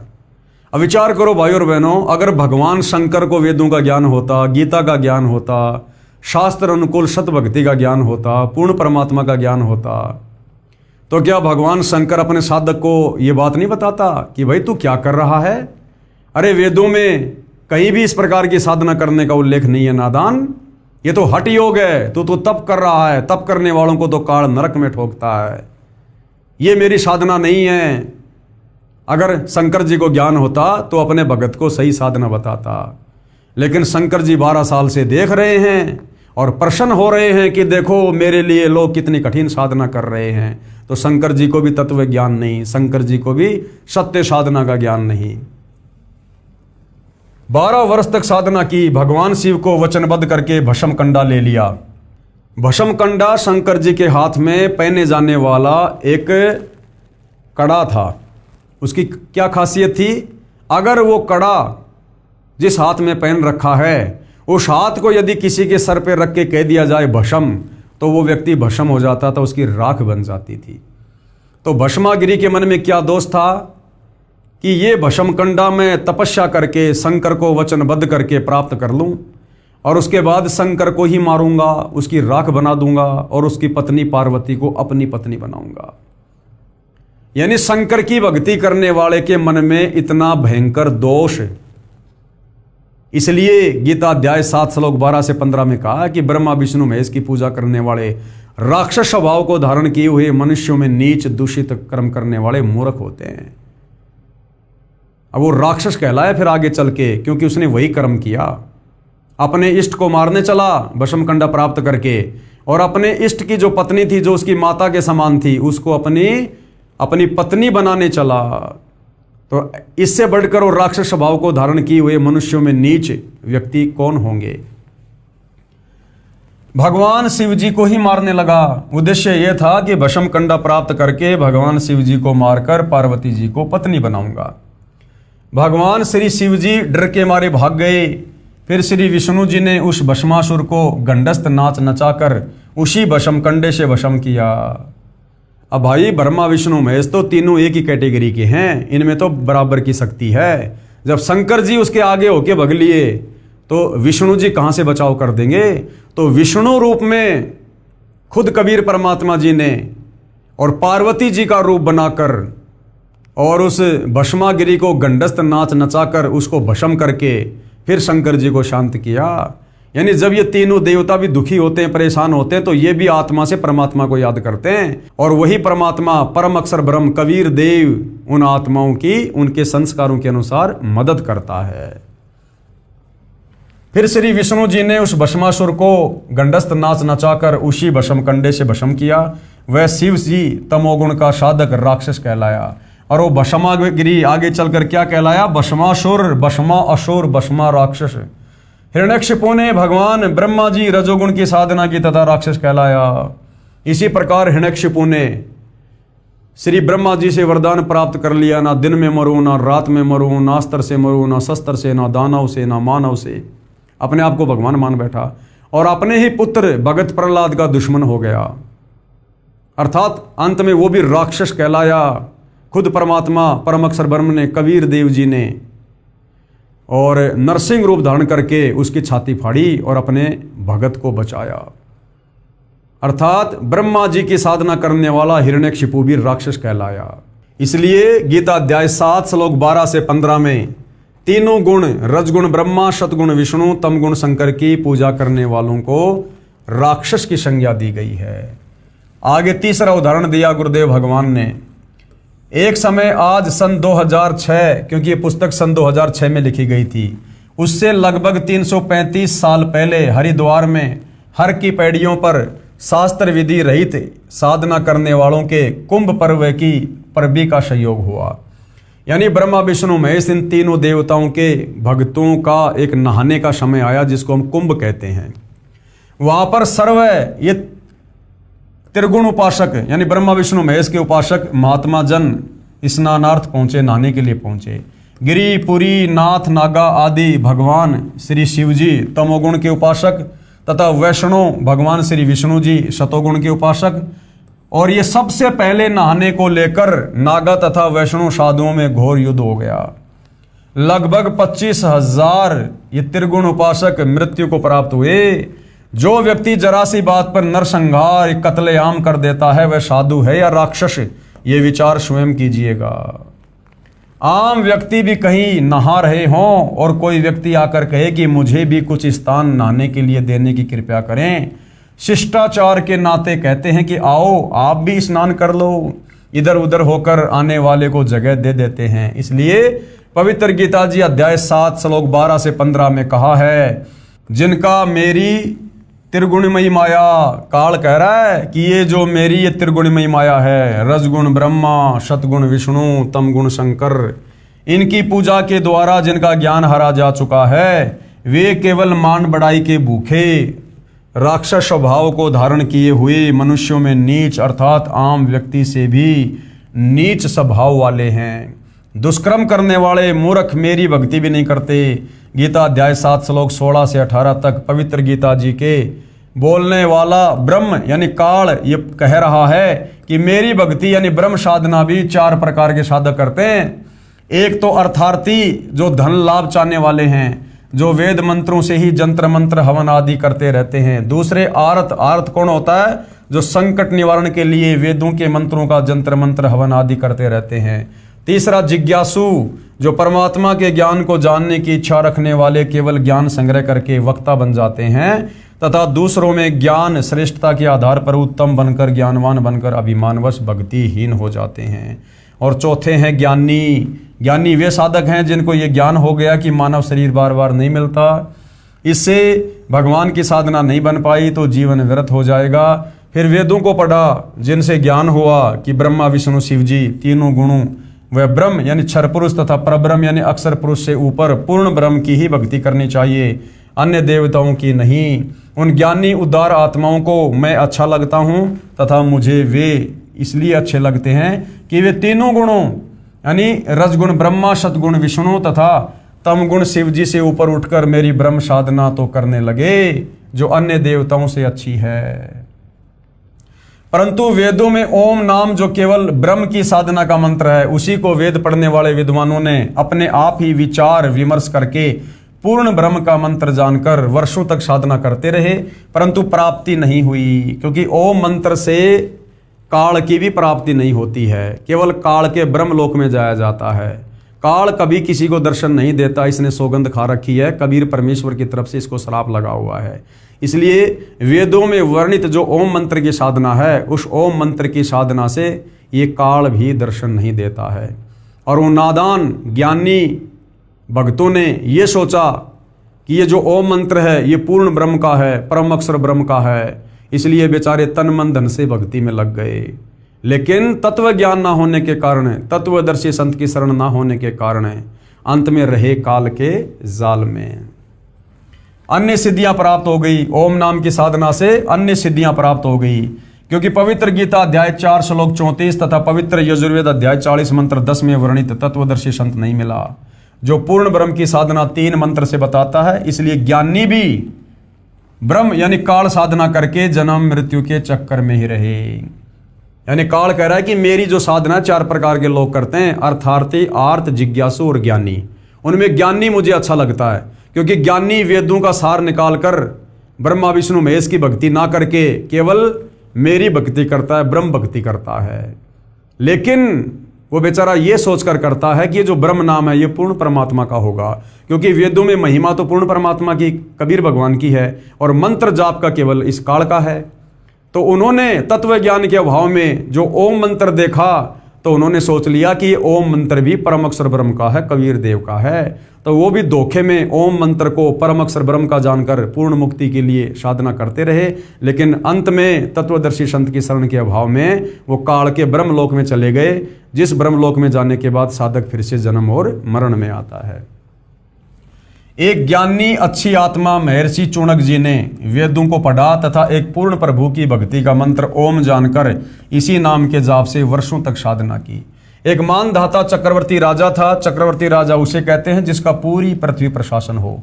उसने अपने अंतर्गत राजाओं को युद्ध के लिए ललकारा। एक घोड़े के गले में चिट्ठी बांधकर सारे राज्य में घुमाया। शर्त थी कि जिसने राजा मानधाता की गुलामी यानी अधीनता स्वीकार न हो उसे युद्ध करना पड़ेगा। वह इस घोड़े को पकड़कर बांध ले। किसी ने घोड़ा नहीं पकड़ा। महर्षि चुनक जी को इस बात का पता चला कि राजा बहुत अभिमानी हो गया है। कहा कि मैं इस राजा के युद्ध को स्वीकार करता हूँ। युद्ध शुरू हुआ। मानधाता राजा के पास 72 करोड़ सेना थी। उसके 4 भाग करके एक भाग 18 करोड़ सेना से महर्षि चुनक पर आक्रमण कर दिया। दूसरी ओर महर्षि चुनक जी ने अपनी भक्ति साधना की कमाई से यानी ओम नाम की साधना से और जो उसने तप किया था 4 पुतलियां यानी एटम बम बनाए तथा राजा की चारों भाग सेना का विनाश कर दिया। 72 करोड़ सेना को चुनक ऋषि ने अपनी आध्यात्मिक शक्ति से नष्ट कर दिया। ये काल ऐसे ठगता है, ऐसे सद्बुद्धि नहीं आती है। अपनी पूरी भक्ति कमाई को नष्ट कर दिया। विशेष श्री ब्रह्मा जी, श्री विष्णु जी, श्री शिव जी तथा ब्रह्म व परब्रह्म की भक्ति से पाप तथा पुण्य दोनों का फल भोगना पड़ता है। पुण्य स्वर्ग में तथा पाप नरक में व 84 लाख प्राणियों के शरीर में नाना यातनाएं भोगनी पड़ती हैं। जैसे ज्ञानी आत्मा श्री चुनक जी ने जो ओम नाम के जाप की कमाई की उससे कुछ तो सिद्धि शक्ति 4 पुतलियां बनाकर उनमें समाप्त कर दिया जिससे महर्षि कहलाया। कुछ साधना फल को महास्वर्ग में भोगकर फिर नरक में जाएगा तथा फिर 84 लाख प्राणियों के शरीर धारण करके कष्ट पर कष्ट सहेगा। जो 72 करोड़ प्राणियों सैनिकों को संहार यानी अपनी वचन से मारा था उनका भोग भी भोगना होगा। चाहे कोई हथियार से हत्या कर दे चाहे वचन रूपी तलवार से, दोनों को समान दंड प्रभु देता है।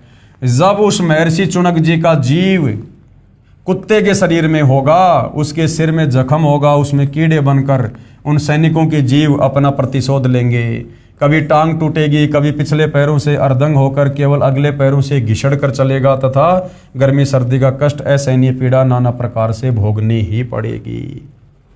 इसलिए पवित्र गीता जी बोलने वाला ब्रह्म यानी काल गीता अध्याय 7 श्लोक 18 में स्वयं कह रहा है कि ये सर्वज्ञानी आत्माएं है तो उदार यानी अच्छी, परंतु पूर्ण परमात्मा की 3 मंत्र की वास्तविक साधना बताने वाला तत्वदर्शी संत ना मिलने के कारण ये सब मेरी ही अनुतमाम यानी अति अश्रेष्ठ मुक्ति गति की आस में ही आश्रित रहे।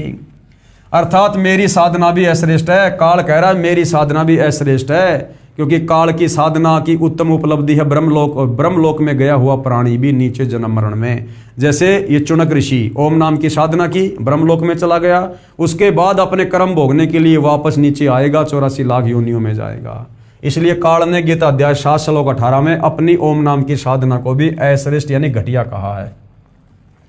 इसलिए पवित्र गीता जी अध्याय 18 श्लोक 62 में कहा कि हे अर्जुन, तू सर्व भाव से उस परमात्मा की शरण में चला जा जिसकी कृपया से ही तू परम शांति तथा सनातन परम धाम सतलोक को प्राप्त होगा।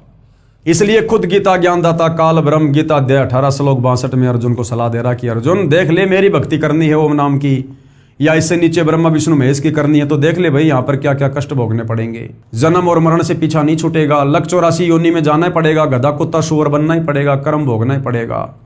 और यदि तुझे परम शांति चाहिए, जन्म मरण से छुटकारा चाहिए, तो गीता अध्याय 18 श्लोक 62 के अनुसार अर्जुन को उस परम अक्षर ब्रह्म की शरण में जाने की सलाह दे रहा है कि तू सर्व भाव से उस परमेश्वर की शरण में जा, जहां जाने के बाद साधक लौटकर फिर संसार में वापस नहीं आता। पवित्र गीता जी को श्री कृष्ण जी के शरीर में प्रेतवत प्रवेश करके ब्रह्म यानी काल ने बोला।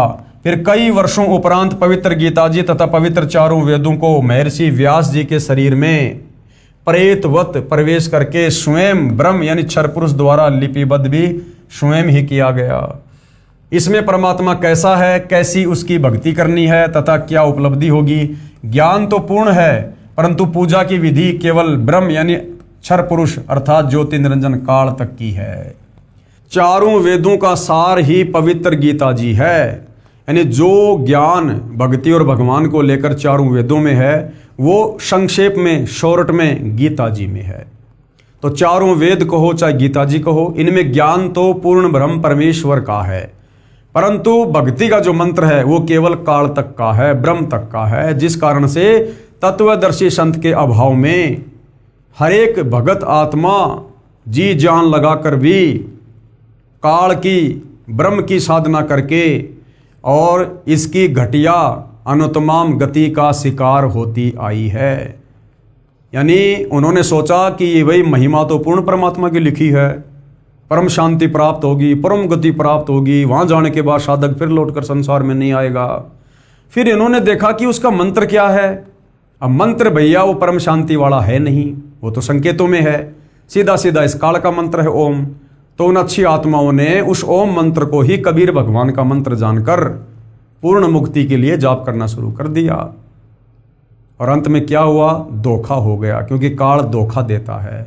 अंत में वो ब्रह्मलोक में चले गए बेचारे ओम नाम की साधना के चलते, और ब्रह्मलोक में जाने के बाद अपना वो पुण्य भोग कर ओम नाम की कमाई खर्च करके फिर वापस जन्म मरण में नरक में लग 84 में। तो कहने का मतलब भाई और बहनों, आज आप और हमें मौका मिला है इस ब्रह्म साधना के साथ साथ गीता अध्याय 17 श्लोक 23 में जो ओम तत्सत है, पूर्ण ब्रह्म परमेश्वर कबीर जी की साधना का मंत्र, वो हमें जगत गुरु तत्वदर्शी सतगुरु रामपाल जी जो कि तत्वदर्शी संत हैं, इन्होंने हमें दे दिया है। दे दिया मतलब जो भक्ति पर लगे हैं उनको प्राप्त हो जाएगा, और जिनको प्राप्त हो गया वो अपनी भक्ति कर रहे हैं।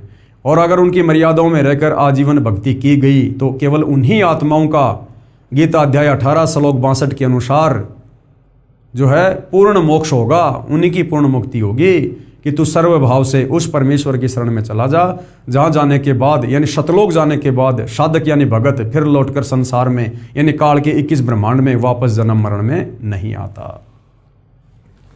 पूर्ण ब्रह्म की भक्ति के लिए पवित्र गीता अध्याय 4 श्लोक 34 में पवित्र गीता बोलने वाला ब्रह्म स्वयं कह रहा है कि पूर्ण परमात्मा की भक्ति व प्राप्ति के लिए किसी तत्वदर्शी संत को ढूंढ ले, फिर जैसे वह विधि बताए वैसे कर। पवित्र गीता जी को बोलने वाला प्रभु कह रहा है कि पूर्ण परमात्मा का पूर्ण ज्ञान व भक्ति विधि मैं नहीं जानता, ये काल भी नहीं जानता। अपनी साधना के बारे में गीता अध्याय 8 के श्लोक 13 में कहा है कि मेरी भक्ति का तो केवल एक ओम अक्षर है, जिसका उच्चारण करके अंतिम श्वास तजन देहम तक जाप करने से मेरी वाली परम गति को प्राप्त होगा, यानी ब्रह्म लोक जाएगा। फिर गीता अध्याय 7 श्लोक 18 में कहा कि जिन प्रभु चाहने वाली आत्माओं को तत्वदर्शी संत नहीं मिला तो पूर्ण ब्रह्म की साधना जानता हो, इसलिए वे उदार आत्माएं मेरे वाली यानी अनुत्तम घटिया अश्रेष्ठ यानी मुझ काल की घटिया अति अनुत्तम परम गति में ही आश्रित है। पवित्र गीता जी बोलने वाला प्रभु यानी काल स्वयं कह रहा है कि मेरी साधना से होने वाली गति अर्थात मुक्ति भी अश्रेष्ठ है। गीता अध्याय 16 श्लोक 23-24 में कहा है कि शास्त्र विधि को त्याग कर जो साधक मनमाना आचरण करते हैं, यानी जो साधना तत्वदर्शी संत से लेकर करनी चाहिए वो ना करके अपनी तरफ से कोई उसका मनमुखी मतलब निकाल कर मनमुखी कोई मंत्र जाप करके अगर कोई भक्ति साधना करता है तो गीता अध्याय 16 श्लोक 23 के अनुसार वो शास्त्र विधि को त्याग कर मनमाने आचरण में आती है, जिसको करने से कोई गति नहीं, कोई मुक्ति नहीं, कोई सुख नहीं। अर्थात जिन देवताओं पितरों यक्षों भैरवों भूतों की भक्ति करते हैं, यानी जो श्राद्ध वगैरह निकालते हैं, जो समाधि पूजते हैं, वो भैरव भूतों की भक्ति है। और मन कल्पित मंत्रों का जाप करते हैं, जैसे राधे राधे श्याम मिला दे, ओम नमः शिवाय, ओम नमः भागवते वासुदेवाय, जय जय राम हरे राम, ये मन कल्पित जाप हैं, क्योंकि गीता में केवल एक ओम मंत्र है या फिर ओम तत्सत है। इसके अलावा ये जितने भी मंत्र हमारे धर्मगुरु देते हैं या कोई भी जाप करता है, ये शास्त्र विरुद्ध हैं। उनको न तो कोई सुख होता है, न कोई सिद्धि प्राप्त होती है, तथा न उनकी गति अर्थात मोक्ष होता है। और यदि फिर भी उनको कोई सुख हो रहा है वो शास्त्र विरुद्ध साधना करने के चलते, तो उनके पूर्व जन्मों की बैटरी चार्ज है भक्ति वाली, उस पूर्व जन्म की भक्ति कमाई वो वर्तमान में खा रहा है, खर्च कर रहा है, और वो धोखे में है कि मैं वर्तमान में जो भक्ति कर रहा हूँ इसी से मुझे लाभ हो रहे हैं। ऐसा नहीं है। वो भक्ति वर्तमान में लाखों लोग कर रहे होते हैं, ज़्यादातर की दुर्गति हो रही होती है। इससे तेरे लिए हे अर्जुन कर्तव्य यानी जो भक्ति कर्म करने चाहिए और अकर्तव्य यानी जो भक्ति नहीं करनी चाहिए उसकी व्यवस्था में शास्त्र ही प्रमाण है। गीता अध्याय 17 श्लोक 1 में अर्जुन ने पूछा कि हे कृष्ण, क्योंकि अर्जुन मान रहा था कि श्री कृष्ण ही ज्ञान सुना रहा है, परंतु श्री कृष्ण के शरीर में भूत की तरह प्रवेश करके काल ब्रह्म ज्ञान बोल रहा था जो पहले प्रमाणित किया जा चुका है। तो अर्जुन ने क्या कहा कि जो व्यक्ति शास्त्र विधि को त्याग कर मनमाना आचरण करके अन्य देवताओं आदि की पूजा करते हैं वे स्वभाव में कैसे होते हैं, यानी ब्रह्मा विष्णु महेश की साधना करने वालों का स्वभाव कैसा होता है। तो गीता ज्ञानदाता ने उत्तर दिया कि सात्विक व्यक्ति देवताओं का पूजन करते हैं, राजसी व्यक्ति यक्षों व राक्षसों की पूजा तथा तामसी व्यक्ति प्रेत आदि की पूजा करते हैं। ये सब शास्त्र विधि रहित कर्म है। फिर गीता अध्याय 17 श्लोक 5 और 6 में कहा कि जो मनुष्य शास्त्र विधि से रहित केवल मन कल्पित घोर तप को तपते हैं वे दम्भी और ढोंगी हैं और शरीर के कमलों में विराजमान शक्तियों को तथा मुझे भी वो दुखी करने वाले राक्षस स्वभाव के अज्ञानी जान, यानी जो ये धूणा तपते हैं, 5 धूणे लगा देंगे गर्मी के समय में, बीच में बैठ जाएंगे, ये मन कल्पित घोर तप है और ऐसे तप करने वाले उस परमात्मा को भी दुखी करते हैं और अंत में परमात्मा उनको घोर नरक में और नीच योनियों में डालता है। सूक्ष्म वेद में भी परमेश्वर जी ने कहा है, कबीर माई मसाणी सेड शीतला भैरव भूत हनुमंत, और भाई परमात्मा उनसे दूर है जो इनको पूजनते। राम भजे सो राम मिले और देव भजे सो देव, भूत भजे सो भूत भवे, सुनो सकल सुर भेव। स्पष्ट हुआ कि श्री ब्रह्मा जी रजगुण, श्री विष्णु जी सतगुण तथा श्री शिव जी तमगुण की पूजा भक्ति नहीं करनी चाहिए तथा इनके साथ साथ भूतों पितरों की पूजा, श्राद्ध कर्म, 13वीं पिंडदान क्रिया, ये सब ये प्रेत पूजा होती है। भैरव तथा हनुमान जी की पूजा भी नहीं करनी चाहिए।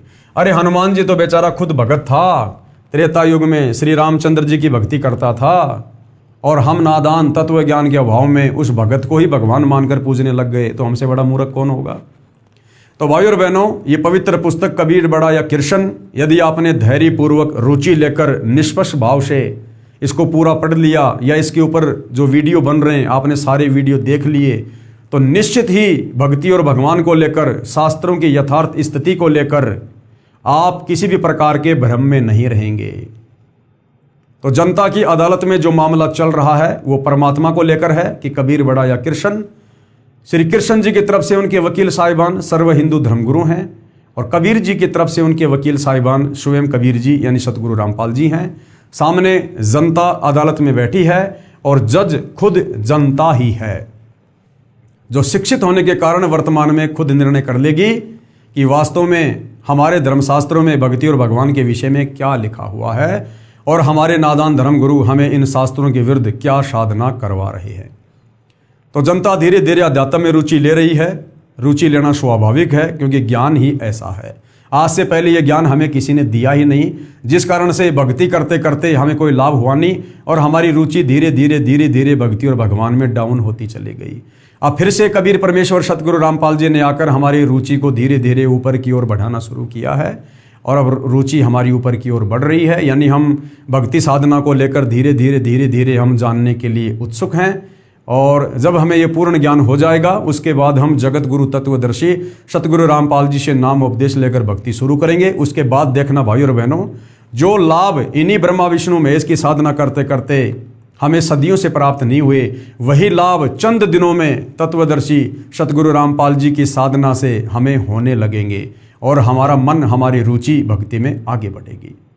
तो भाइयों और बहनों, आज के इस वीडियो में केवल इतना ही। जनता की अदालत में अगले एपिसोड में क्या होगा, जनता और क्या क्या सवाल कबीर जी के वकील सतगुरु रामपाल जी से पूछेगी और क्या क्या जवाब धर्मशास्त्रों को आधार बनाकर सतगुरु रामपाल जी के द्वारा जनता की अदालत में पेश किए जाएंगे, इन सब का विवरण हम आगे देखेंगे, पढ़ेंगे, सुनेंगे, समझेंगे।